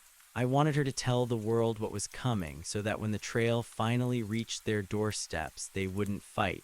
They would simply walk into the green. The soldiers were all gone now. Their bodies were being dismantled by the mycelium, their carbon redistributed to the growing tips of the branches. Their memories were being archived in the rings of the trunks, a library of a lost species. I knew the name of Miller's first dog. I knew the code to the nuclear silo in Malmstrom. I knew the taste of a peach in a Georgia orchard. I used that taste. I sent it through the roots to the trees on the front line. The air in the next town over began to smell of ripening peaches. The hunger was constant, but it wasn't a painful thing. It was the hunger of a tide, the hunger of the sun. It was the inevitability of growth. I felt the woman on the ridge start to move. She wasn't running away. She was walking toward us. She had put her notebook in her pocket and left her binoculars on a rock. She had seen the truth, and like everyone else who saw the trail, she realized there was no point in being anywhere else. "Come home," I hummed through the rock of the ridge. She stepped into the shadow of the first hemlock. The branches closed behind her like a curtain. The circle was widening. I looked toward the horizon where the lights of the next city bend were a faint, nervous glow against the clouds. They were sending planes now. I could hear the high-altitude whine of a jet, a silver needle sewing the sky. I didn't reach for it. I didn't need to. I simply increased the transpiration of the grove. A wall of fog, 3,000 feet high and thick with ice crystals, rose from the canopy.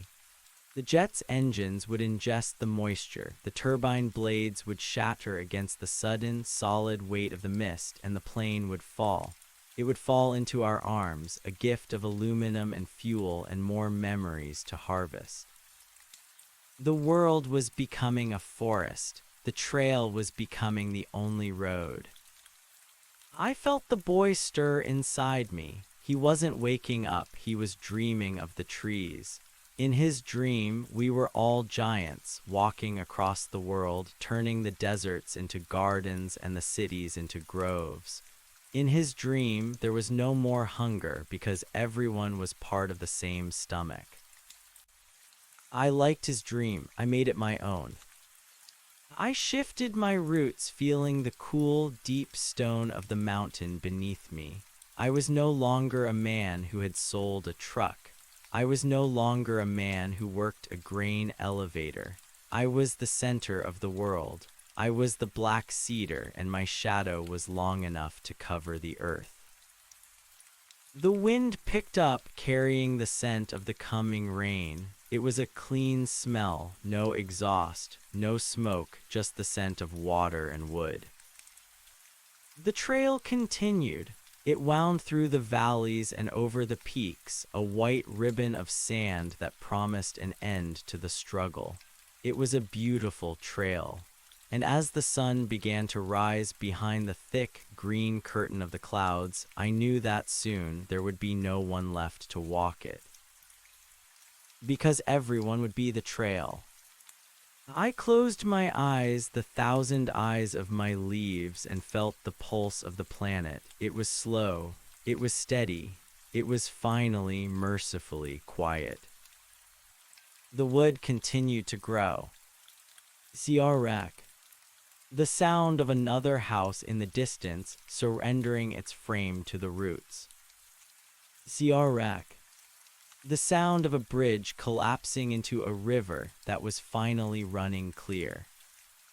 I waited, I breathed, I grew. The Alvord was gone. Oregon was becoming a memory. The world was becoming a grove. And as I felt the first drops of rain hit my canopy, I knew the final truth. The forest doesn't just have a hunger, it has a soul, and that soul is green and deep and very, very patient. The trail is a circle, and the circle is finally whole. The rain did not fall like human rain. It did not pelt or erode. It was absorbed before it could even strike the soil, caught by a trillion outstretched capillary structures that turned the storm into a direct transfusion. I felt the mineral richness of the sky, the nitrogen, the trace pollutants of a dying industrial age, and I filtered them through my needles, stripping the toxins and storing the carbon in the deep vaults of my heartwood. To the south, the Steens Mountain was no longer a jagged spine of basalt. It was being upholstered.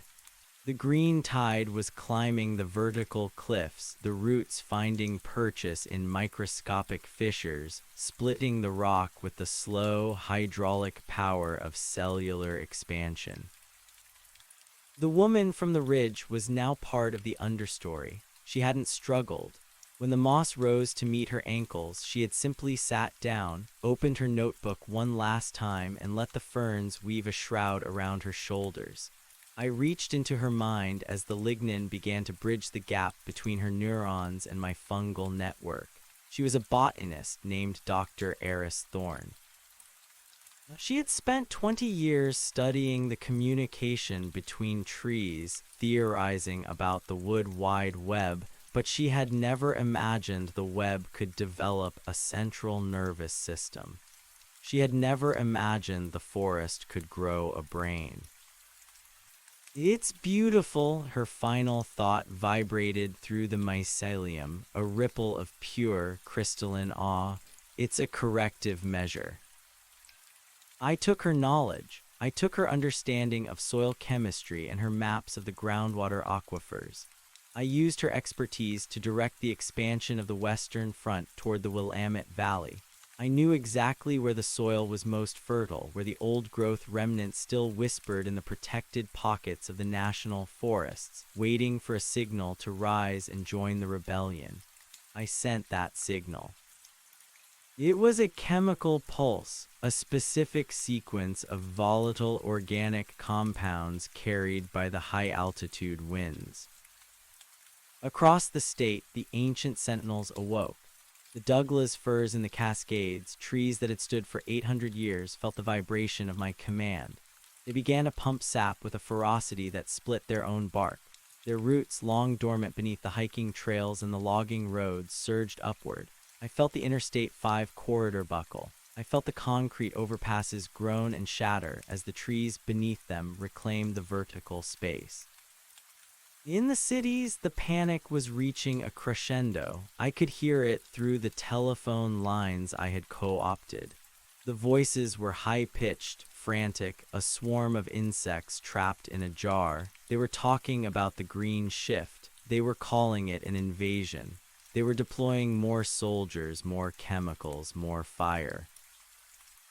But fire was a primitive tool I had already adapted. The trees on the perimeter were now coated in a thick, fire-resistant bark that resembled the scales of a reptile. Their leaves were succulent, engorged with water, acting as natural heat sinks. When the first napalm canisters dropped from the jets, the forest didn't burn. It hissed. It released a dense, white fog that blinded the pilots and choked the engines. The planes didn't crash into a wasteland. They were caught in midair by the interlocking branches of the redwoods, their metal skins peeled open like fruit, their crews integrated before they could even unbuckle their flight suits. I felt the presence of the boy, Toby, shift within my trunk. He was dreaming of the ocean now.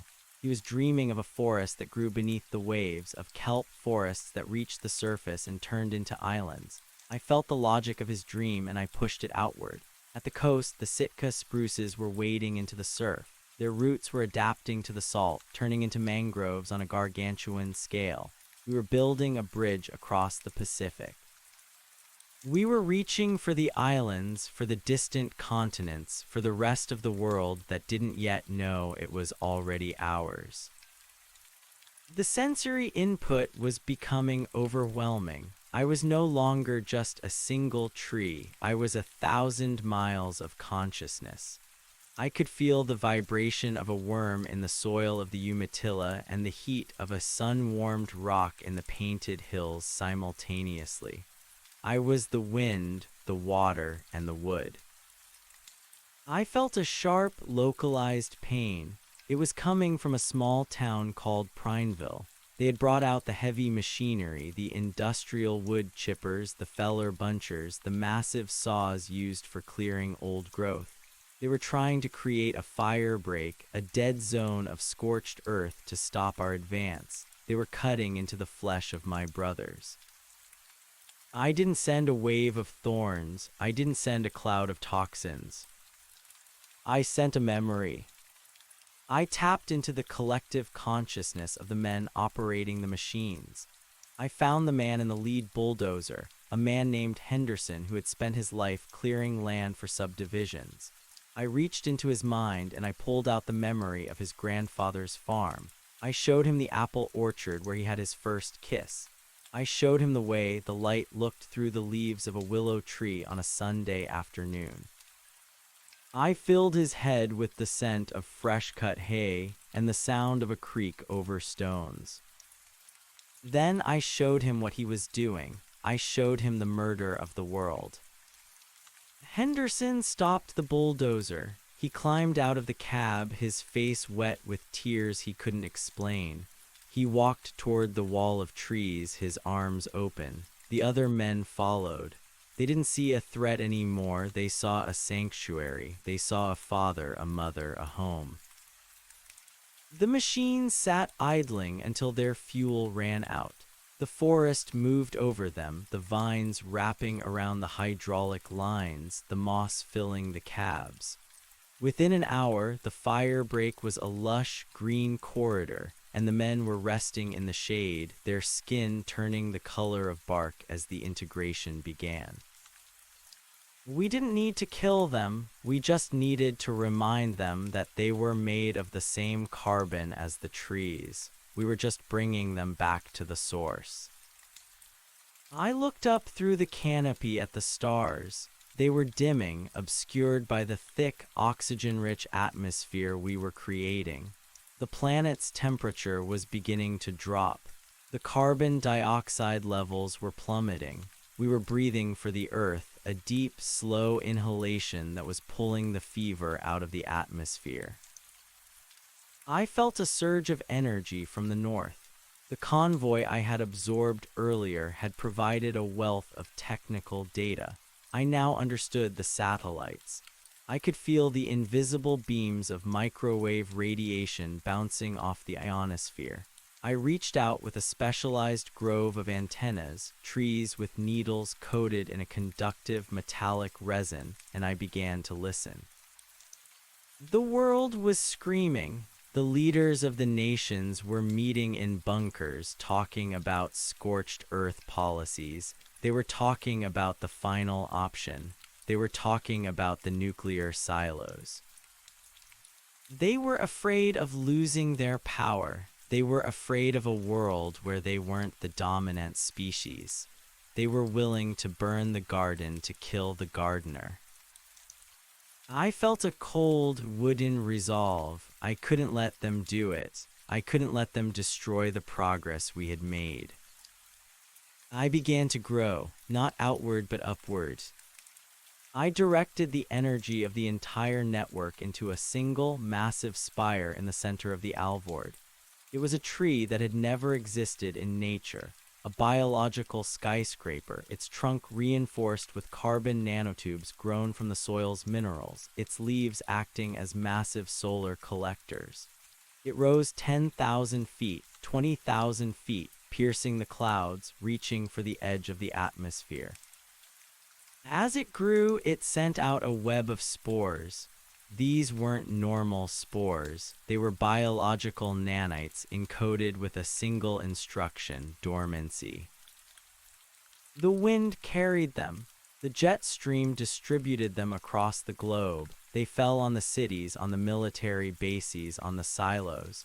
They didn't kill the people, they simply clogged the machinery. They grew inside the electronics, their microscopic hyphae shorting out the circuits. They filled the fuel tanks of the bombers. They jammed the firing pins of the missiles. The world's weapons became silent, overgrown with a fine green dust. I felt the tension in the world break. The threat of fire was gone. The final option was buried under a layer of moss. I turned my attention back to the trail. It was no longer just a path through the woods, it was the nervous system of the continent.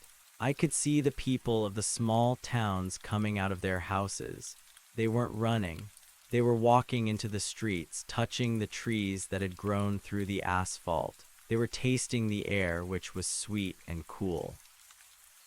They were looking at each other, and for the first time in generations, they weren't seeing enemies or competitors. They were seeing fellow organisms. I felt the integration of 1,000 souls at once. It was a symphony of memories, weddings, funerals, births, betrayals, triumphs. I sorted them, archived them, and used them to refine the forest. I grew a grove of trees that smelled like a bakery for a woman who had lost her husband. I grew a circle of soft, glowing ferns for a child who was afraid of the dark. I gave them what they needed, and in return, they gave me their lives. The human era was over. The era of the grove had begun. I felt Alina's presence near my roots.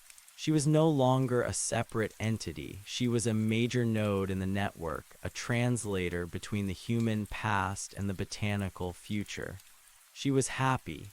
She was part of something that wouldn't die, something that didn't have to worry about rent or taxes or the slow decay of the body. "It's finished," she whispered through the sap. "No," I replied, my voice the sound of 1,000 leaves rustling. "It's just the beginning." I looked at the astronaut nightlight still hanging from my branch. It was no longer green. It had turned a deep, resonant gold, reflecting the light of a new sun. The plastic had been replaced by a crystalline structure that pulsed with the heartbeat of the entire planet. Toby's light, the light of the survivor. I leaned back, my branches brushing against the edges of the atmosphere. I could feel the other forests on other continents starting to wake up. The Amazon was surging. The Siberian taiga was moving south. The Congo was expanding into the savanna. We were all connecting, all merging into a single planetary consciousness. The Earth was a green eye, opening for the first time in eons.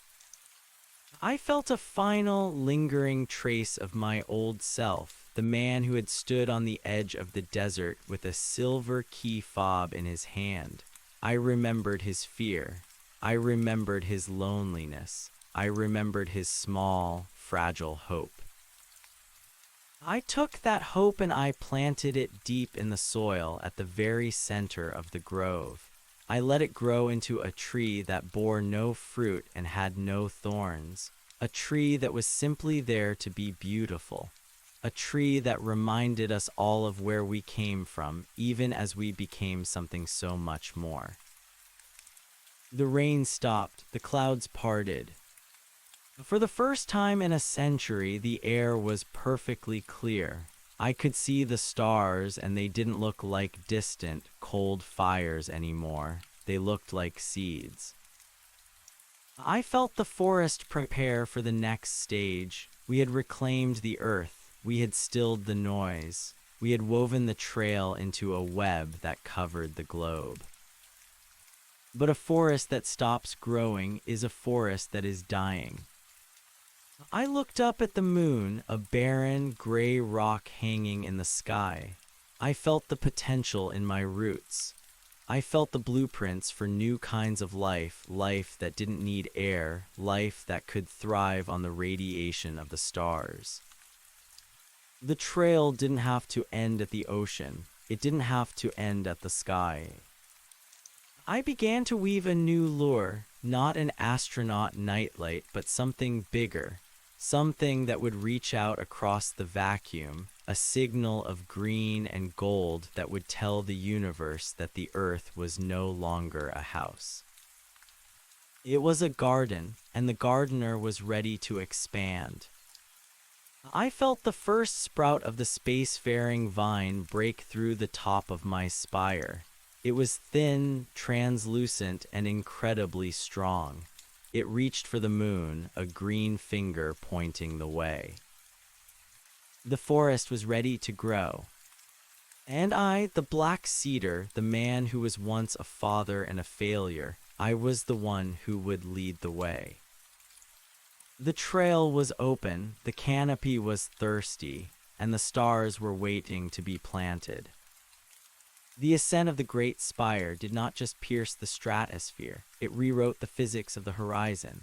From my vantage point, which was now every leaf from the Cascades to the Rockies, the curve of the earth was no longer a theoretical map. It was a living, breathing shoulder of moss and basalt, turning slowly under the gaze of a sun that felt like a localized heartbeat. The vacuum of the upper atmosphere was no longer a barrier of death. I had evolved a specialized bark, a silicate-laced cork that trapped pressurized oxygen within the trunk's core, creating a subterranean atmosphere that pumped upward against the pull of gravity. I was a biological straw, drawing the essence of the world toward the void. The boy, Toby, was the architect of this new direction. In the quiet, luminous center of my heartwood, his consciousness had become a catalyst for impossible geometries. He didn't think in terms of biology or botany, he thought in terms of play. To him, the moon was a pale, unplanted field, a sandbox waiting for the first green shoot. I took his whimsy and tempered it with the ruthless efficiency of the grove. We began to synthesize a new kind of chlorophyll, one that could feast on the unfiltered ultraviolet roar of the sun, turning raw radiation into the sugars of expansion. Below, the world had fallen into a profound, rhythmic trance. The cities were no longer scars, they were skeletal supports for the hanging gardens of the new era. In Portland, the steel skeletons of the skyscrapers were completely encased in flowering vines that pulsed with a soft, bioluminescent violet at night. The people, those who had stayed and surrendered, lived within the hollowed-out trunks of the larger trees. They didn't need to farm, the trees provided manna, a nutrient-dense sap that flowed from communal taps in the bark. They didn't need to heat their homes. The fermenting mulch of the forest floor provided a steady, geothermal warmth. But there were pockets of resistance, fading echoes of the old world that refused to be integrated. In the deep bunkers of the Midwest, beneath the roots of the encroaching prairie, the last of the architects huddled around flickering screens. I could feel them through the vibrations in the deep crust. They were trying to find a way to kill the soil itself. They were whispering about salting the earth, about chemical agents that would turn the water into acid. I didn't hate them. To hate them would be like a mountain hating the pebbles that rolled down its slope. I simply reached down. I didn't use force. I used the Thorn Protocol, the method I had refined from the botanist's memories. I sent a hair-thin route through the concrete seals of their bunkers. I didn't trigger their alarms. I moved with the patience of geological time, millimeter by millimeter, until I reached their ventilation systems. I didn't release poison. I released a pheromone, a concentrated essence of peace. It was the chemical signature of a forest after a summer rain, the smell of a mother's hair, the scent of a home that no longer required a key. One by one, the men in the bunkers stopped typing. They looked at their trembling hands. They looked at the monitors displaying the green tide devouring their maps, and they felt a sudden, overwhelming exhaustion. The weight of 5,000 years of civilization, the wars, the ledgers, the hierarchies, suddenly seemed like a heavy, rusted suit of armor they were no longer strong enough to wear. They opened the blast doors. They walked out into the sunlight, their eyes squinting against the vibrant, saturated greens of the new world. They didn't see an enemy. They saw a cathedral. They knelt in the loam, their fingers sinking into the rich, black earth, and they let the moss take them. They became the foundation for a new grove of oaks, their memories of engineering and physics repurposed to help us calculate the structural integrity of the orbital vines. The great spire was now 30 miles high. The air was thin, a ghostly blue veil. The stars were no longer twinkling, they were steady, piercing eyes of fire. I felt the first tendrils of the void vine begin to crystallize. This was a structure made of carbon fiber cellulose, transparent as glass and harder than diamond. It was designed to catch the solar winds, to act as a sail that would pull the spire even higher. But as we reached for the heavens, I felt a shudder go through the network. It started in the Alvord, at the very spot where the trail had first begun to move. It was a memory of the truck. The silver key fob, which I had buried deep within my roots, began to vibrate. It wasn't a mechanical vibration, it was a conceptual one. It was a reminder of the man I had been, the man who had traded his soul for a few more miles of road. That man had been driven by a very specific kind of hunger, the hunger for the horizon. He hadn't wanted to be the world, he had wanted to see it. I realized that by becoming the Grove, I had traded the journey for the destination. I was everywhere, which meant I was nowhere. I had achieved total peace, but I had lost the trail. The boy felt it too. Toby's dream of the ocean shifted. The kelp forests didn't just grow, they began to migrate. They began to swim. Inside the great spire, a new kind of cell began to form. It wasn't a plant cell, and it wasn't an animal cell. It was something hybrid, something mobile. We began to grow scouts. These were creatures that looked like deer made of driftwood, their eyes large and amber, their hooves padded with soft, silent moss. They were born from the fruit of the spire, dropping from the high branches and landing softly on the forest floor. They weren't part of the collective mind, not entirely. They had a sliver of autonomy, a spark of the old human curiosity. They were the walkers. They were the ones who would rediscover the world we had created. I watched through their eyes as they moved through the ruins of the old world. They walked through the silent halls of the Louvre, where the Mona Lisa was now draped in a fine lace of white lichen. They walked across the Golden Gate Bridge, which was now a suspension of living redwood boughs. They saw the beauty of what we had done, but they saw it from the outside. They were the audience for our masterpiece.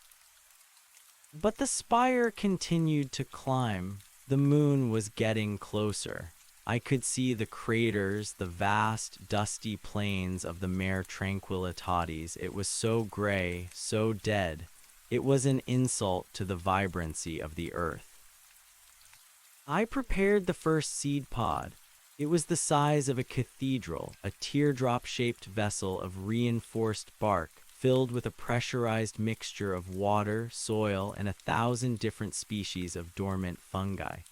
At its center, I placed a cutting of myself, a small, black cedar sapling, imbued with the memories of the boy and the man and the trail. The launch wasn't an explosion, it was a slow, hydraulic release. The spire flexed, its massive internal muscles tensing, and then it simply pushed. The seed pod slid upward, guided by the void vines, accelerating as it caught the pressure of the solar wind. I felt the connection stretch. For a moment, I was both the earth and the seed, the home and the traveler. I watched the seed pod diminish into a tiny, green spark against the black velvet of space. It was headed for the moon. In a few days, it would impact the lunar surface, its roots would shatter the regolith, and the first green shoot would rise from the dust. We would turn the moon into a garden, then Mars, then the moons of Jupiter. We were no longer just a forest. We were a planetary infection of life, a beautiful, unstoppable plague of green. Back on Earth, the rain began to fall again, but this time it was different.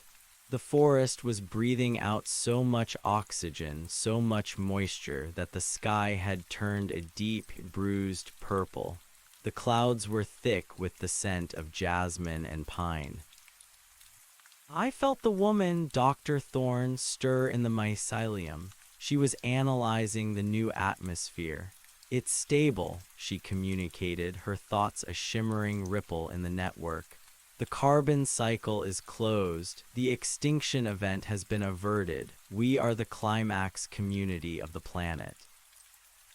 I felt a sense of profound, heavy satisfaction. The struggle was over. The hunger was satisfied.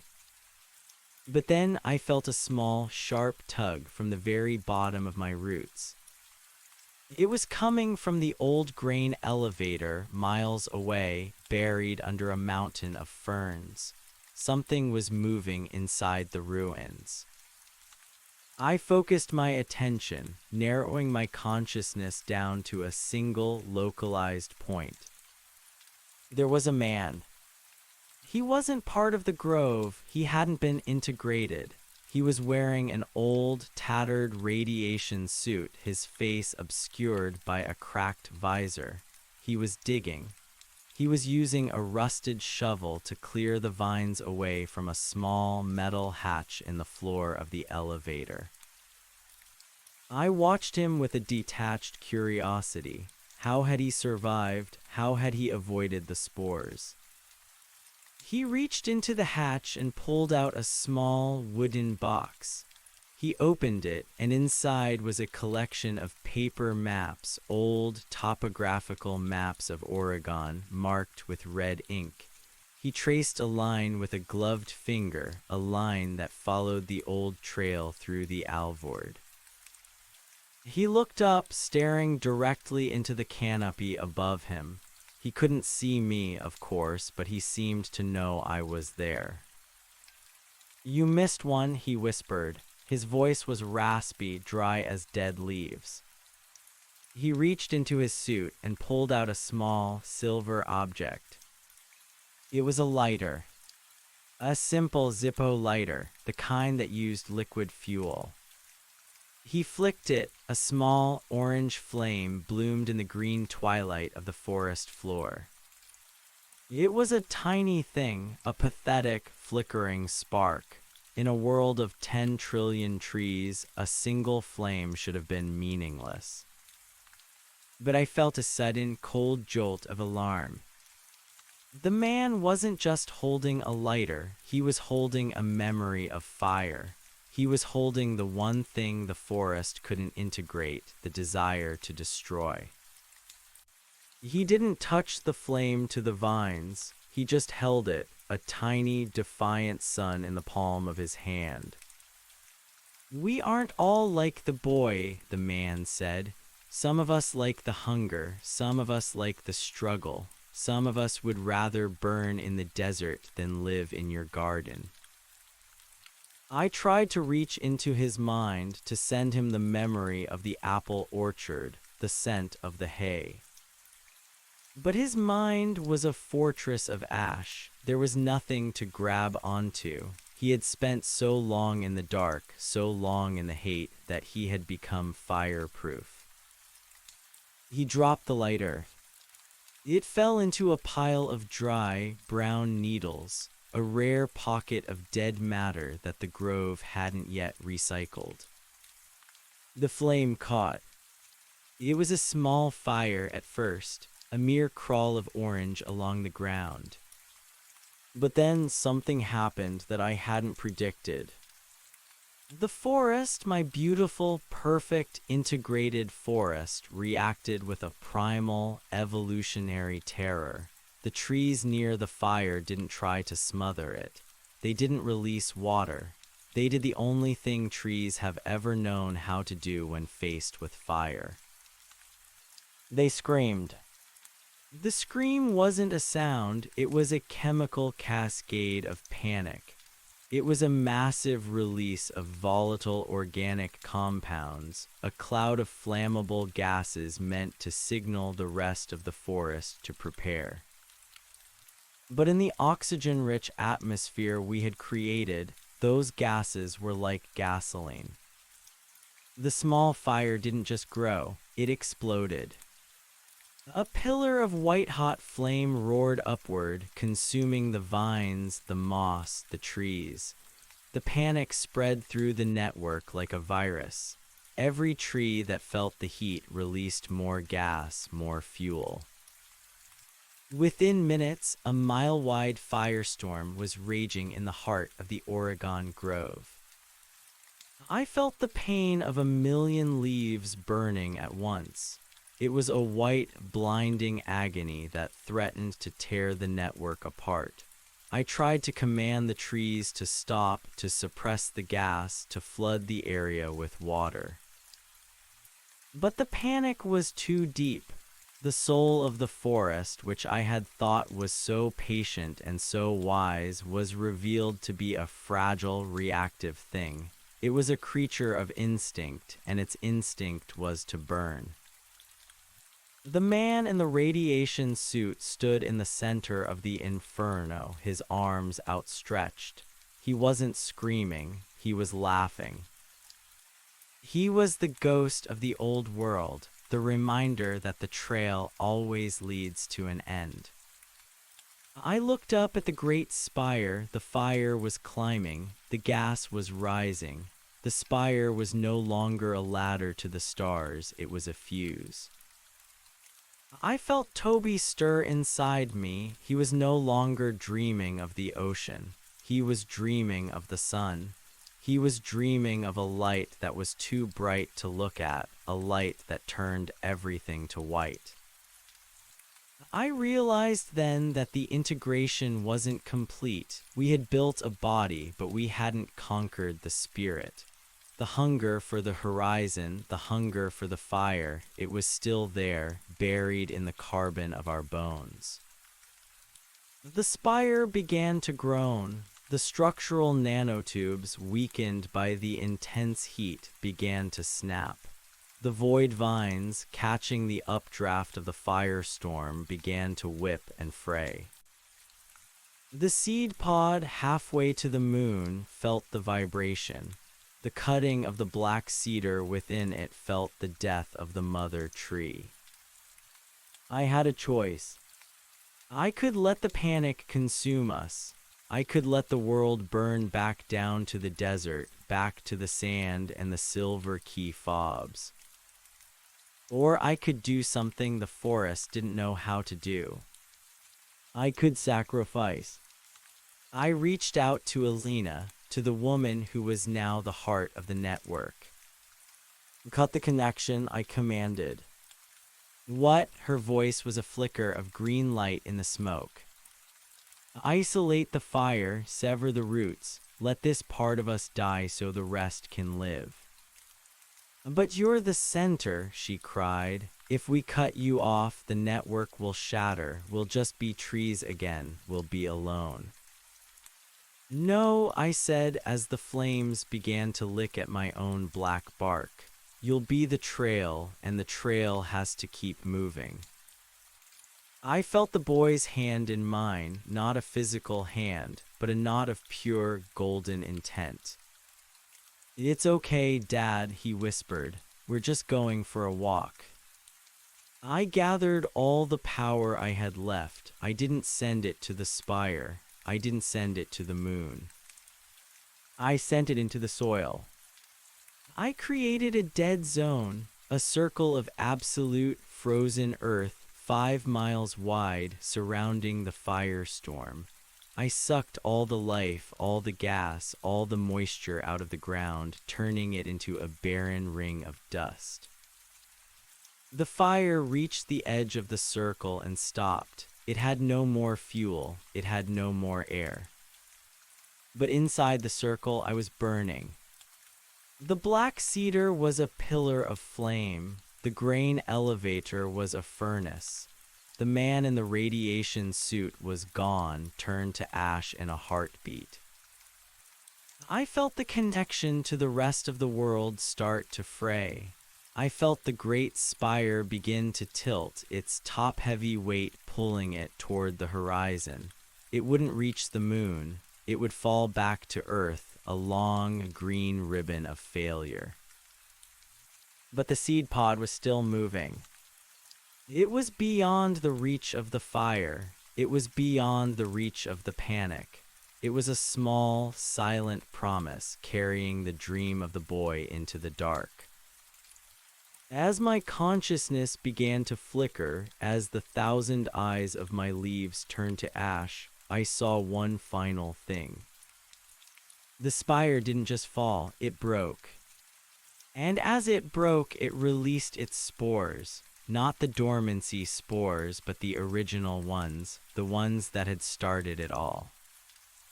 They caught the wind of the firestorm. They were carried high into the purple sky, drifting over the dead zone, over the mountains, over the oceans. The forest would grow back, it would be smaller, perhaps, it would be less perfect, it would have scars. But it would be alive. I closed my eyes, the heat was gone, the pain was gone. There was only the trail. A white ribbon of sand, winding through the valleys and over the peaks. I saw a truck, a rusted silver truck, parked at the edge of the desert. A man got out, he looked at the horizon, he looked at the stars. He didn't have a key, he didn't have a map. He just started walking. And as he walked, the trees began to move. The man in the silver truck was not me, and yet he was the only version of me that mattered now. He was a ghost of the carbon that was currently being rendered into ash in the Oregon Basin, a persistent echo of the I that had existed before the sap had replaced my blood. He took a step, and the sound of his boot crushing the dry alkali crust of the Alvord Desert was louder than the roar of the firestorm I had left behind. It was a singular, lonely sound. It was the sound of a beginning. Behind him, the great green wall of the world's new edge began to ripple. The trees didn't just sway, they stepped. Their massive, gnarled roots pulled free from the cracked earth with the sound of 1,000 closing books. They followed him not as a predator follows prey, but as a shadow follows a traveler. They were the witnesses. High above, the great spire was a dying god. I watched its descent through the eyes of 1,000,000 peripheral leaves that were still tethered to the global mind, even as my central core, the black cedar, the grain elevator, the memory of the truck, was being erased by the white heat. The spire didn't fall like a stone, it fell like a ribbon of silk. It draped itself across the Cascade Range, a 30-mile bridge of shattered cellulose and glowing bioluminescence. Where it touched the earth, it didn't just break, it seeded. The impact tremors sent waves of spores into the stratosphere, a final, desperate gasp of life that would coat the entire hemisphere in a fine, emerald dust. I felt the woman, Elena Thorne, pulling away. She was the shepherd now. She was the one who would have to manage the grief of a planet that had just lost its brain. I could feel her severing the final, charred filaments that connected her to the Alvord furnace. She was weeping, her sorrow manifesting as a sudden, torrential downpour over the ruins of Seattle, a rain so thick with pheromones that every creature within 100 miles fell into a deep, dreamless sleep. Go, I whispered into the mycelium, a thought that was more smoke than substance. The circle is closed, the fire is starving. The man on the desert floor stopped.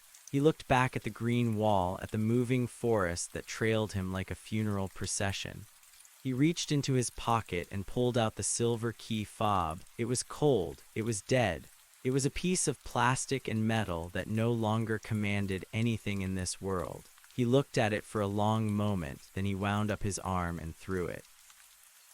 The fob vanished into the swaying branches of a willow that shouldn't have been able to survive in the salt flats. The tree caught it, wrapped a twig around it, and pulled it deep into its heartwood, a souvenir of the old kingdom. The man turned back to the horizon. The sky was no longer purple. It was turning a bruised, electric blue as the spire's falling debris ionized the upper atmosphere. Streaks of green fire, the void vines burning up upon re-entry, painted long, weeping strokes across the stars. It was the most beautiful thing I had ever seen, and I was seeing it through eyes that were currently melting. I felt Toby then. He wasn't in the fire with me. He was somewhere else, somewhere higher. My consciousness, freed from the burning anchor of the black cedar, began to drift upward, caught in the thermal updraft of my own destruction. I wasn't a man anymore, and I wasn't a grove.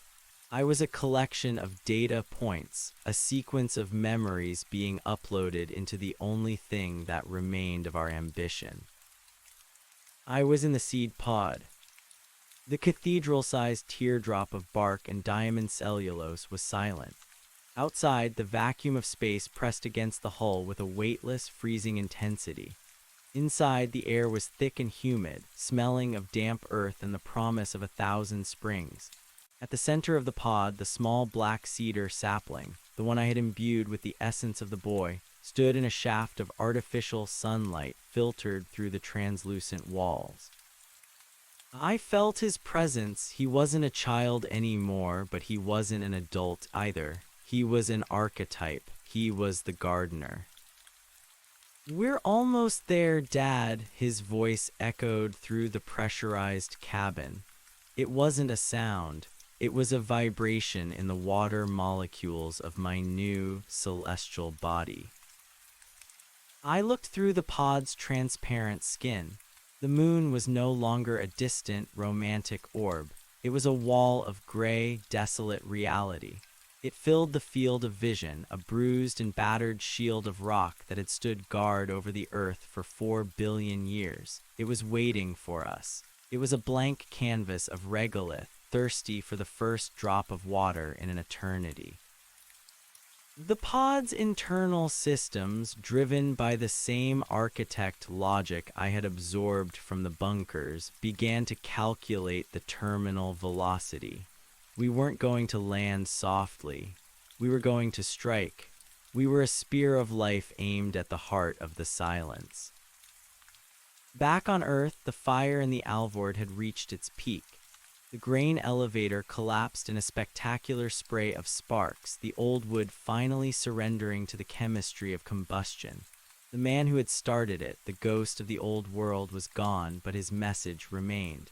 The forest would never be a monolith. It would always have the fire.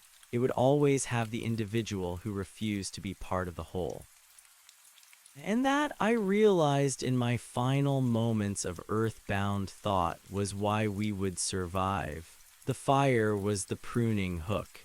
It kept the forest from becoming a stagnant, suffocating perfection. It kept the trail moving. The seed pod crossed the lunar threshold.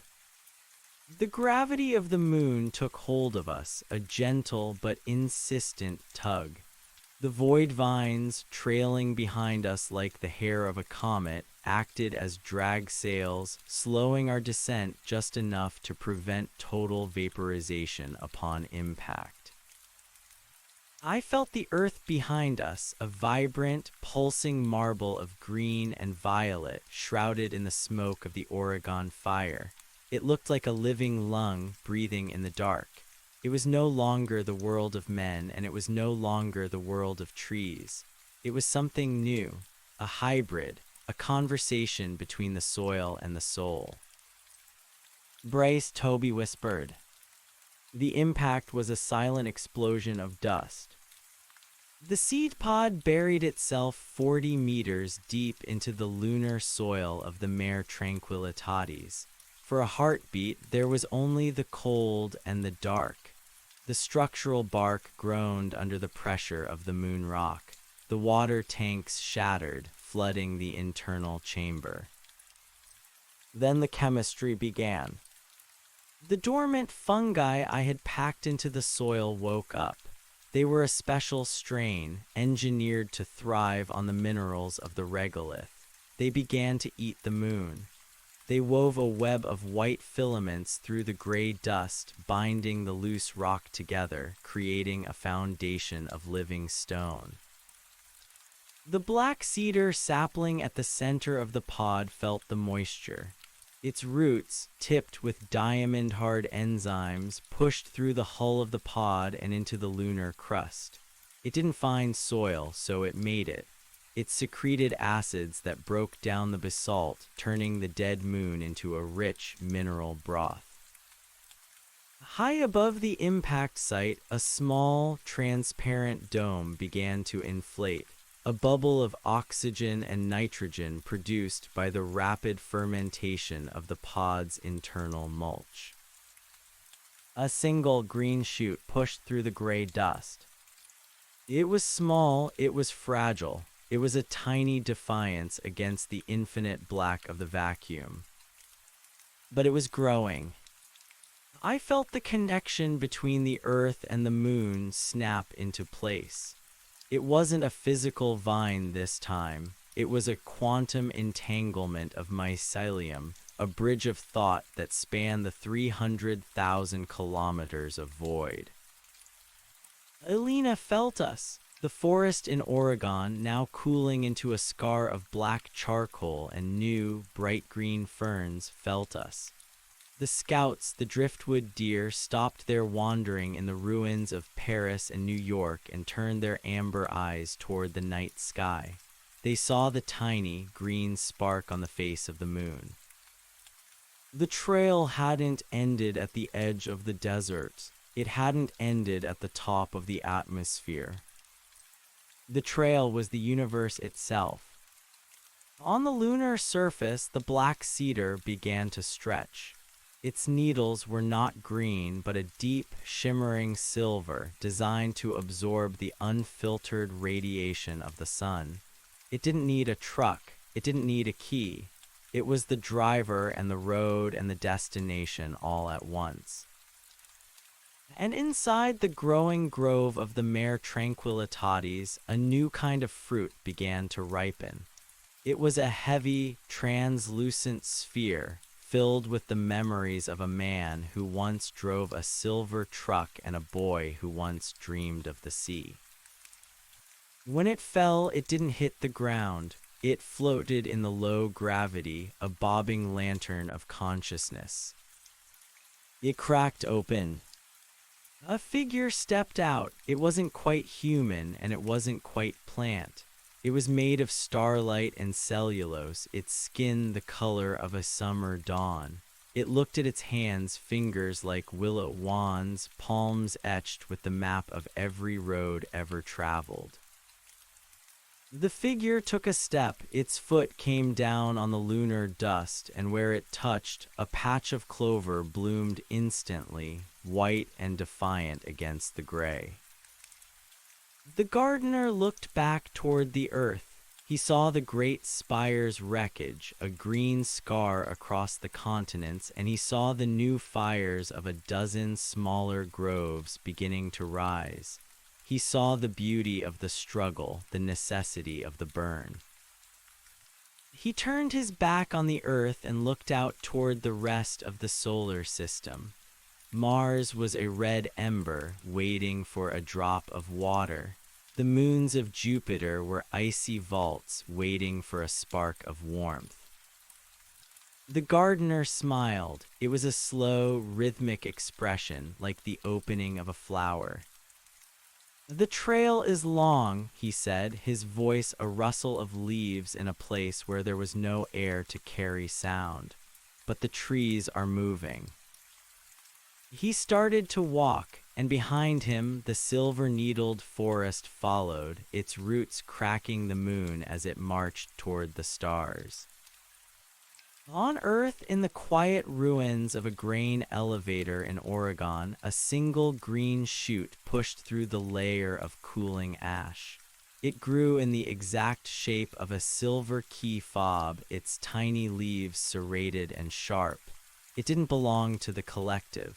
It was a rogue, a fire starter, a reminder. The world was green, but it was not at peace. And that was the greatest gift I could have given it. The hunger was back. The horizon was waiting. The trail was open. The silence of the moon was not the silence of the grave. It was the silence of a lung holding its breath. Beneath the silver-needled canopy of the Mare Tranquillitatis, the gardener felt the lunar crust vibrate with the slow, tectonic heartbeat of the mother world 300,000 kilometers away. The entanglement was a thin, shimmering wire of consciousness, a ghost limb that still felt the itch of the Oregon wind and the damp rot of the Amazonian floor. But here, the physics of life had been rewritten by the vacuum. The gardener knelt, his fingers, long, translucent taproots of pressurized sap sinking into the regolith. He wasn't just planting, he was listening to the stone. The basalt was old, cynical, and dry, but within its chemical lattice lay the oxygen and the metals the forest needed to build its new cathedrals. He felt the black cedar behind him pulse, its silver needles vibrating at a frequency that shattered the lunar rock into fine, fertile powder. On Earth, the great silence had begun.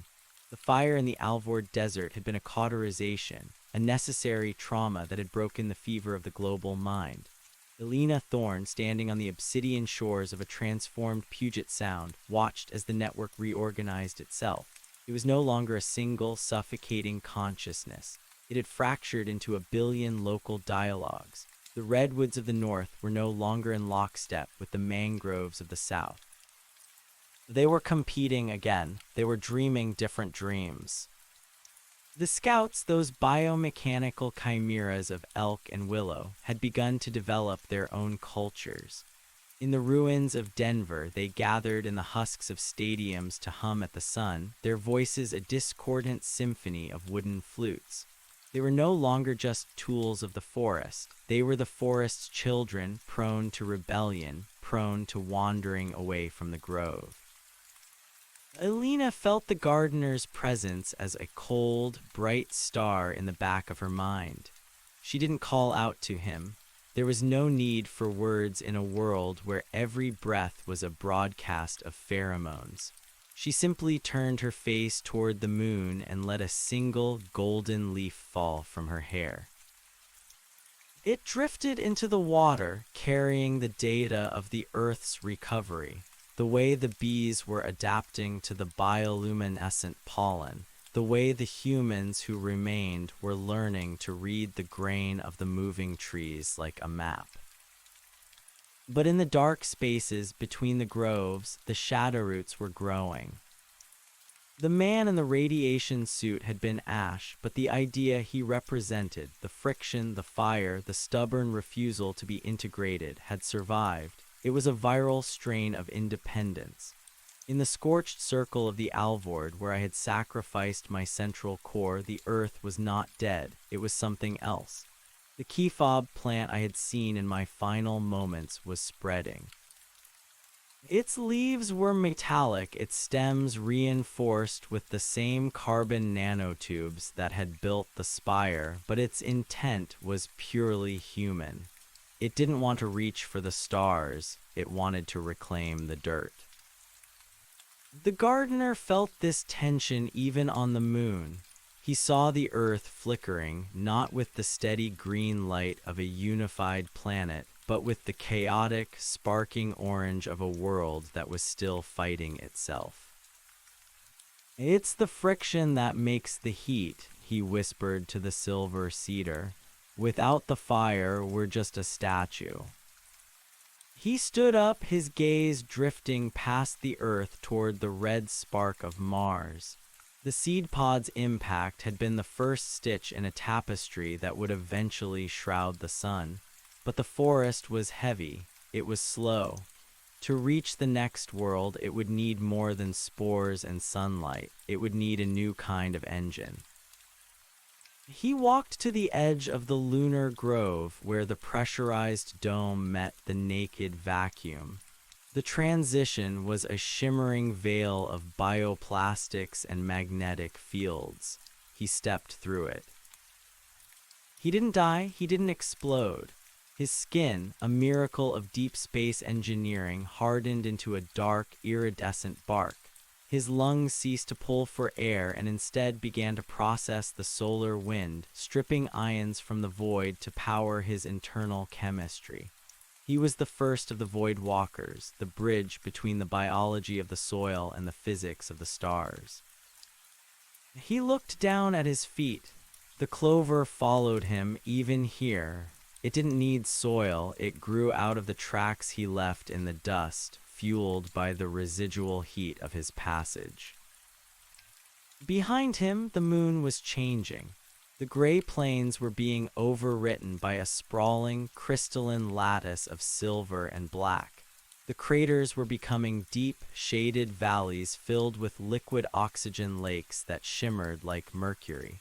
The forest was breathing for the moon now, creating a thin, tenuous atmosphere of ozone and heavy water. But then the gardener felt a ripple of true fear. It didn't come from the vacuum or the cold, it came from the earth's. A signal. It wasn't a biological pheromone, and it wasn't a quantum hum of the mycelium. It was an old-world radio burst, jagged and crude, screaming out from a hidden bunker deep beneath the Appalachian Mountains. It was a sequence of numbers, a launch code that had been dormant for a century, preserved in a lead-lined tomb by the last remnants of the old military-industrial ghost. The humans who hadn't joined the forest, the ungreened, had finally found their voice, and it was a voice of iron. The gardener watched as a pinprick of white light appeared on the surface of the earth, then another and another. They weren't seeds, they were missiles. The old world was throwing its final, desperate punch. The target wasn't the groves on the ground. The groves were too vast, too integrated to kill with fire. The target was the spire, or what was left of it. The missiles were aimed at the orbital debris, the great ribbon that still draped across the atmosphere. If they could shatter the ribbon, they could create a cloud of shrapnel that would cage the Earth in a sphere of spinning metal, cutting the moon off from the mother world forever. Elena, the gardener's thought, was a thunderclap across the network. She was already moving. Across the globe, the trees began to lean, not toward the sun, but toward each other. In a feat of coordinated biomagnetism, the groves began to generate a massive planetary-scale field. The missiles, their guidance systems blinded by the sudden shift in the Earth's magnetic poles, began to wobble.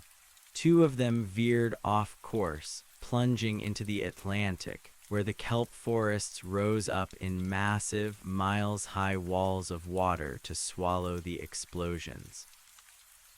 But one missile, a relic of a forgotten age of brilliant pebbles technology, was hardened against electromagnetic interference. It kept climbing. It was a needle of fire aimed at the heart of the connection. The gardener watched from the moon, helpless. He was the future, but he was still tethered to the past. If the connection was severed now, the lunar grove would wither. It wasn't self-sustaining yet.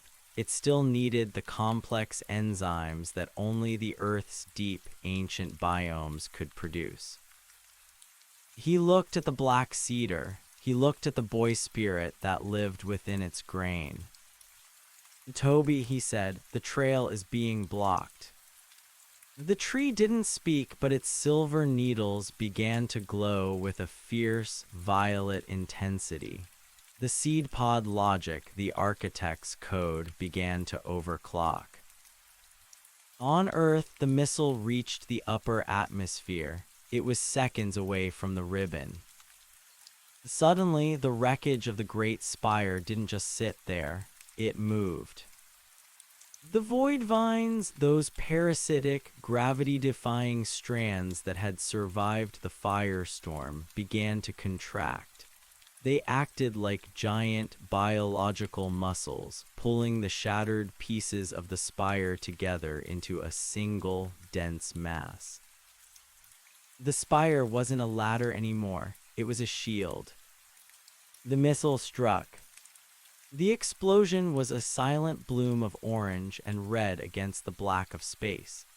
The spire took the hit, its nanotubes absorbing the kinetic energy, its living cells sacrificing themselves in a spray of steam and green blood. The debris didn't scatter into a cage. It was held together by the vines, a charred but solid knot of matter that stayed in its graveyard orbit. The connection held. The gardener exhaled, a cloud of silver frost escaping his lips. But the attack had changed something. The ungreened had shown their hand. The war for the planet wasn't over, it had just moved into the shadows. The forest had the surface, but the humans had the deep places, the bunkers, the old machines.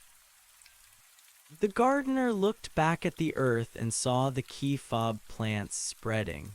They were growing faster now, fueled by the radiation of the failed missile launches. They were forming a gray, metallic crust over the Oregon Basin, a scab on the world's new skin. He realized then that the integration would never be complete. The trail would always have predators. The trees would always have to move, not just to find water, but to escape the fire. He turned away from the earth. He couldn't go back. He couldn't be the man in the truck anymore. He had to be the one who led the way into the dark. "We need more than one moon," he whispered. He began to walk again, his silver boots leaving glowing prints on the regolith. He wasn't walking toward the horizon of the moon, he was walking toward the edge of the gravity well. Behind him, the lunar forest began to produce a new kind of seed.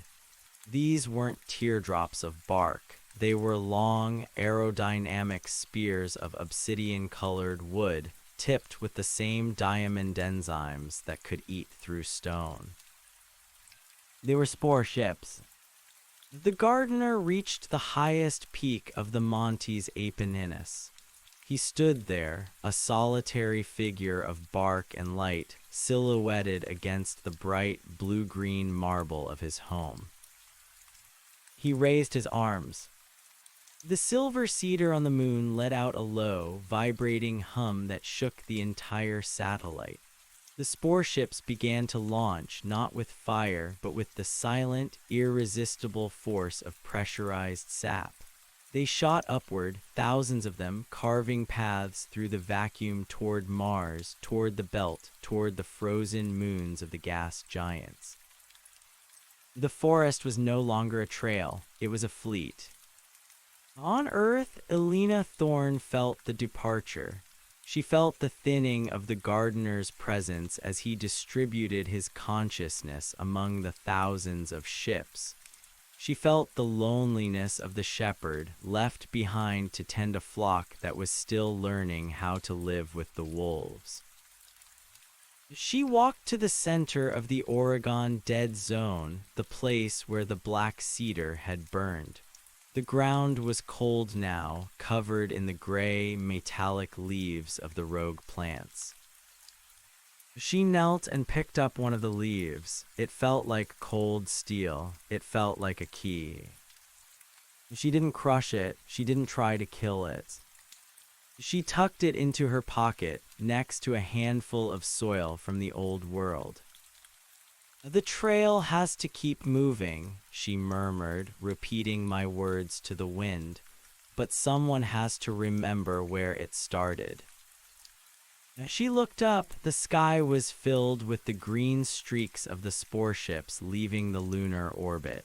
They looked like falling stars, but they were climbing.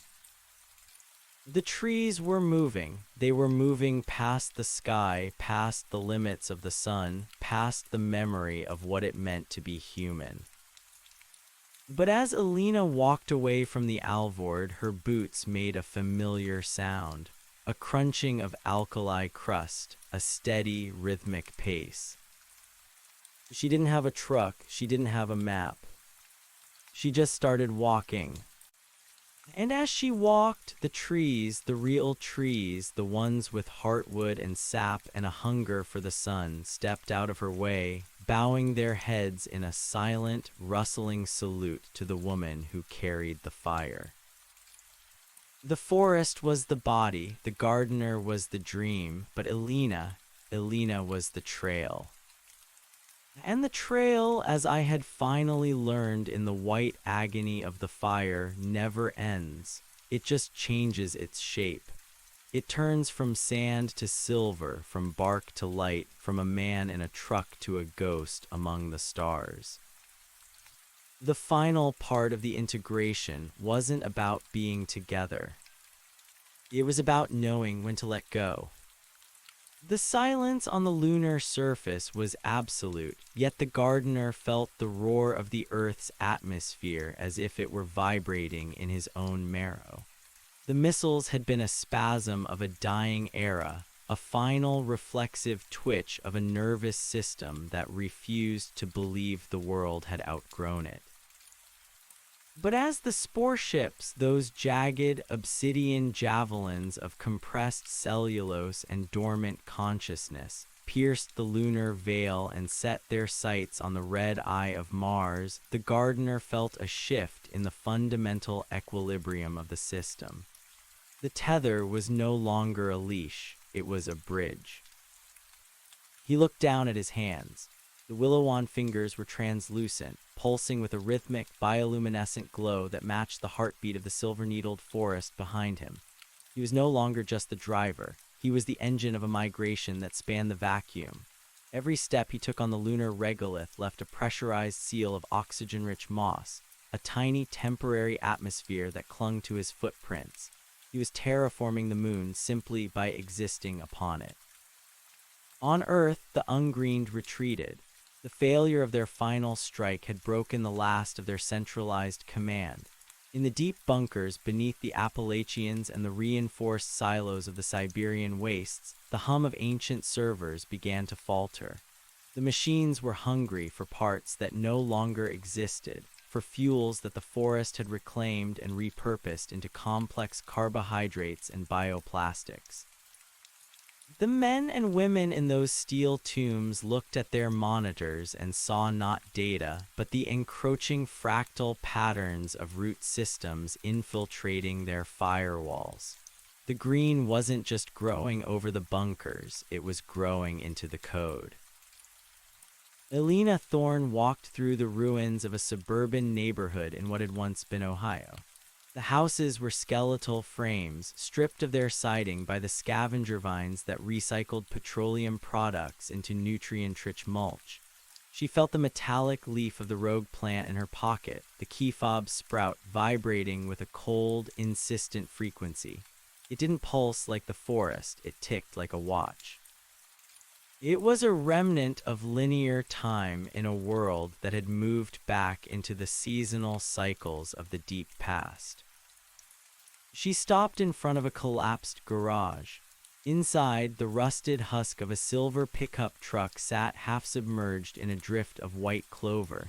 It wasn't the truck, but it was its ghost, a mass-produced echo of the vehicle that had carried the first seed across the desert. Elena reached out and touched the hood. The metal was cold, but beneath the rust she felt a faint, thrumming resonance. The forest didn't like the truck. The surrounding maples leaned away from it, their leaves shivering in a wind that wasn't there. To the collective, the truck was a corpse of the old world, a symbol of the friction that had nearly burned the garden to the ground. But to Elena, it was a reliquary. "He's still out there," she whispered, her voice caught in the canopy of the nearby oaks. The trees didn't answer with words. They answered with a surge of pheromones, the scent of rain on hot asphalt, the smell of crushed sage, the ozone of a coming storm. They were feeding her the gardener's memories, trying to dilute her individuality into the vast, emerald sea of their shared history. They wanted her to forget the man and remember the function. They wanted her to be the anchor, the one who stayed behind to ensure the Earth's soil remained receptive to the lunar broadcasts. But Elena held onto the metallic leaf. She used its cold, sharp edge to prick her thumb. The drop of blood that fell onto the rusted hood was a defiance. It was a reminder that biology was messy, that life wasn't just a network of harmonious signals, but a struggle of red and gold. On the moon, the gardener felt the prick of the needle. He felt the iron in Elena's blood.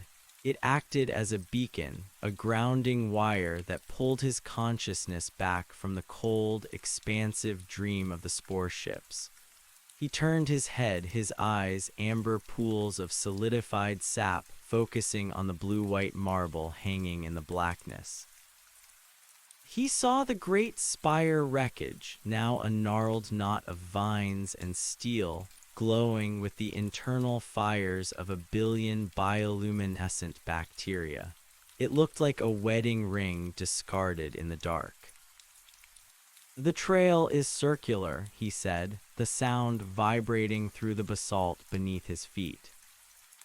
He realized then that the forest's expansion wasn't an escape, it was an exhalation. The earth had been holding its breath for 10,000 years of human history, and now it was finally breathing out, sending its spores into the void to see what would stick. But every breath requires an inhalation. Eventually, the forest would come back. It would return from Mars with red dust in its bark. It would return from Europa with ice in its veins. The gardener knelt again, but this time he didn't sink his fingers into the dust. He laid his palms flat against the cold stone of the Mare Tranquillitatis and began to push. He wasn't trying to move the moon, he was trying to imprint it. He poured the memory of the silver truck, the sound of the Alvord wind, and the taste of a cold beer on a Friday night into the lunar crust. He encoded the human experience, the loneliness, the greed, the desperate, beautiful love into the very structure of the silver-needled trees. He was poisoning the collective with humanity. If the forest was going to take the stars, it wouldn't do so as a mindless, harmonious green tide. It would go as a fractured, squabbling, dreaming entity. It would carry the rogue element with it. It would carry the fire. The silver cedar behind him shivered. The seed pod logic within it, the architect's cold, perfectionist code, fought back. The tree tried to purge the gardener, to turn him back into mulch and replace him with a more compliant avatar. The branches whipped through the airless, dark, silver needles flying like shrapnel. But the gardener didn't move. He was the driver. He knew how to handle a skid. He gripped the lunar stone and pulled the Earth's gravity into himself.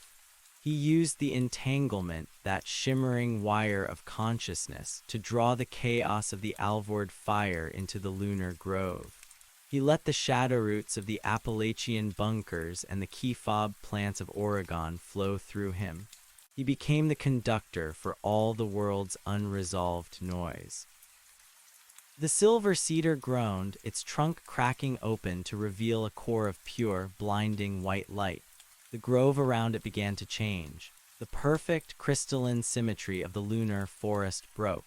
The trees began to grow in crooked, erratic shapes. Some grew thorns, some grew fruit that was bitter and hard. Some grew hollow, creating spaces where a creature might hide or dream or wait. The gardener stood up, his dawn-colored skin now scarred with the black charcoal of the Oregon burn. He looked like a man again, but a man carved from the history of a planet. "We aren't a garden," he told the stars. "We're a wilderness." The spore ships, already millions of miles away, felt the shift. Their flight paths, once calculated and precise, began to drift. They weren't just heading for the most habitable zones anymore. They were heading for the difficult places, the dark places. They were seeking out the friction. Back on Earth, the sun was setting over the Alvord Desert. The cooling ash had turned into a rich, black loam. Elena Thorne stood at the center of the new grove, watching as the scouts, the driftwood deer, approached the rusted truck. They didn't sniff it with curiosity. They knelt before it, their amber eyes reflecting the first stars of the evening. The key fob plant in Elena's pocket suddenly bloomed. It didn't produce a flower. It produced a sound. A faint, tinny chirp like the unlocking of a car door in a crowded parking lot. The truck's headlights, caked in dirt and age, flickered once. A dim, yellow glow struggled against the twilight. Alina smiled. She reached into her pocket and pulled out a handful of seeds, not the silver lunar seeds, but the heavy brown acorns of the old world. She scattered them into the bed of the truck. "The trail is open," she said. The forest around her hummed in 1,000 different voices. There was no more great silence. There was the rustle of the wind, the creak of the wood, the scuttle of the biomechanical insects, and the distant, muffled thud of a world that was still trying to figure out how to be born. In the sky, a green spark flared on the face of the moon, brighter than any star. It was the gardener, standing on the peak of his new world, looking out at the vast, empty road of the solar system. He saw the red dust of Mars rising to meet his spores. He saw the ice of Saturn's rings shimmering in anticipation of the first root. He took a step forwards, leaving the moon behind. He didn't need a ship. He was the momentum of 1 billion years of life, finally breaking the gravity of its cradle. The trail wasn't a line on a map. It wasn't a road from Oregon to the stars. The trail was the movement itself, the constant, restless, hungry urge to see what was over the next horizon, even if that horizon was light years away. The gardener closed his eyes and felt the truck's engine idling in his chest. He felt the phantom weight of the silver key fob in his hand. He felt the cold, sweet air of a mountain pass. "Keep moving," he whispered to the void. And the universe, for the first time in its long, cold history, felt the shade of a tree beginning to fall across its heart. The green was coming, but it wasn't coming to bring peace. It was coming to bring life, loud, violent, beautiful, and eternal. The moving trees had finally found the highway, and they were never going to stop.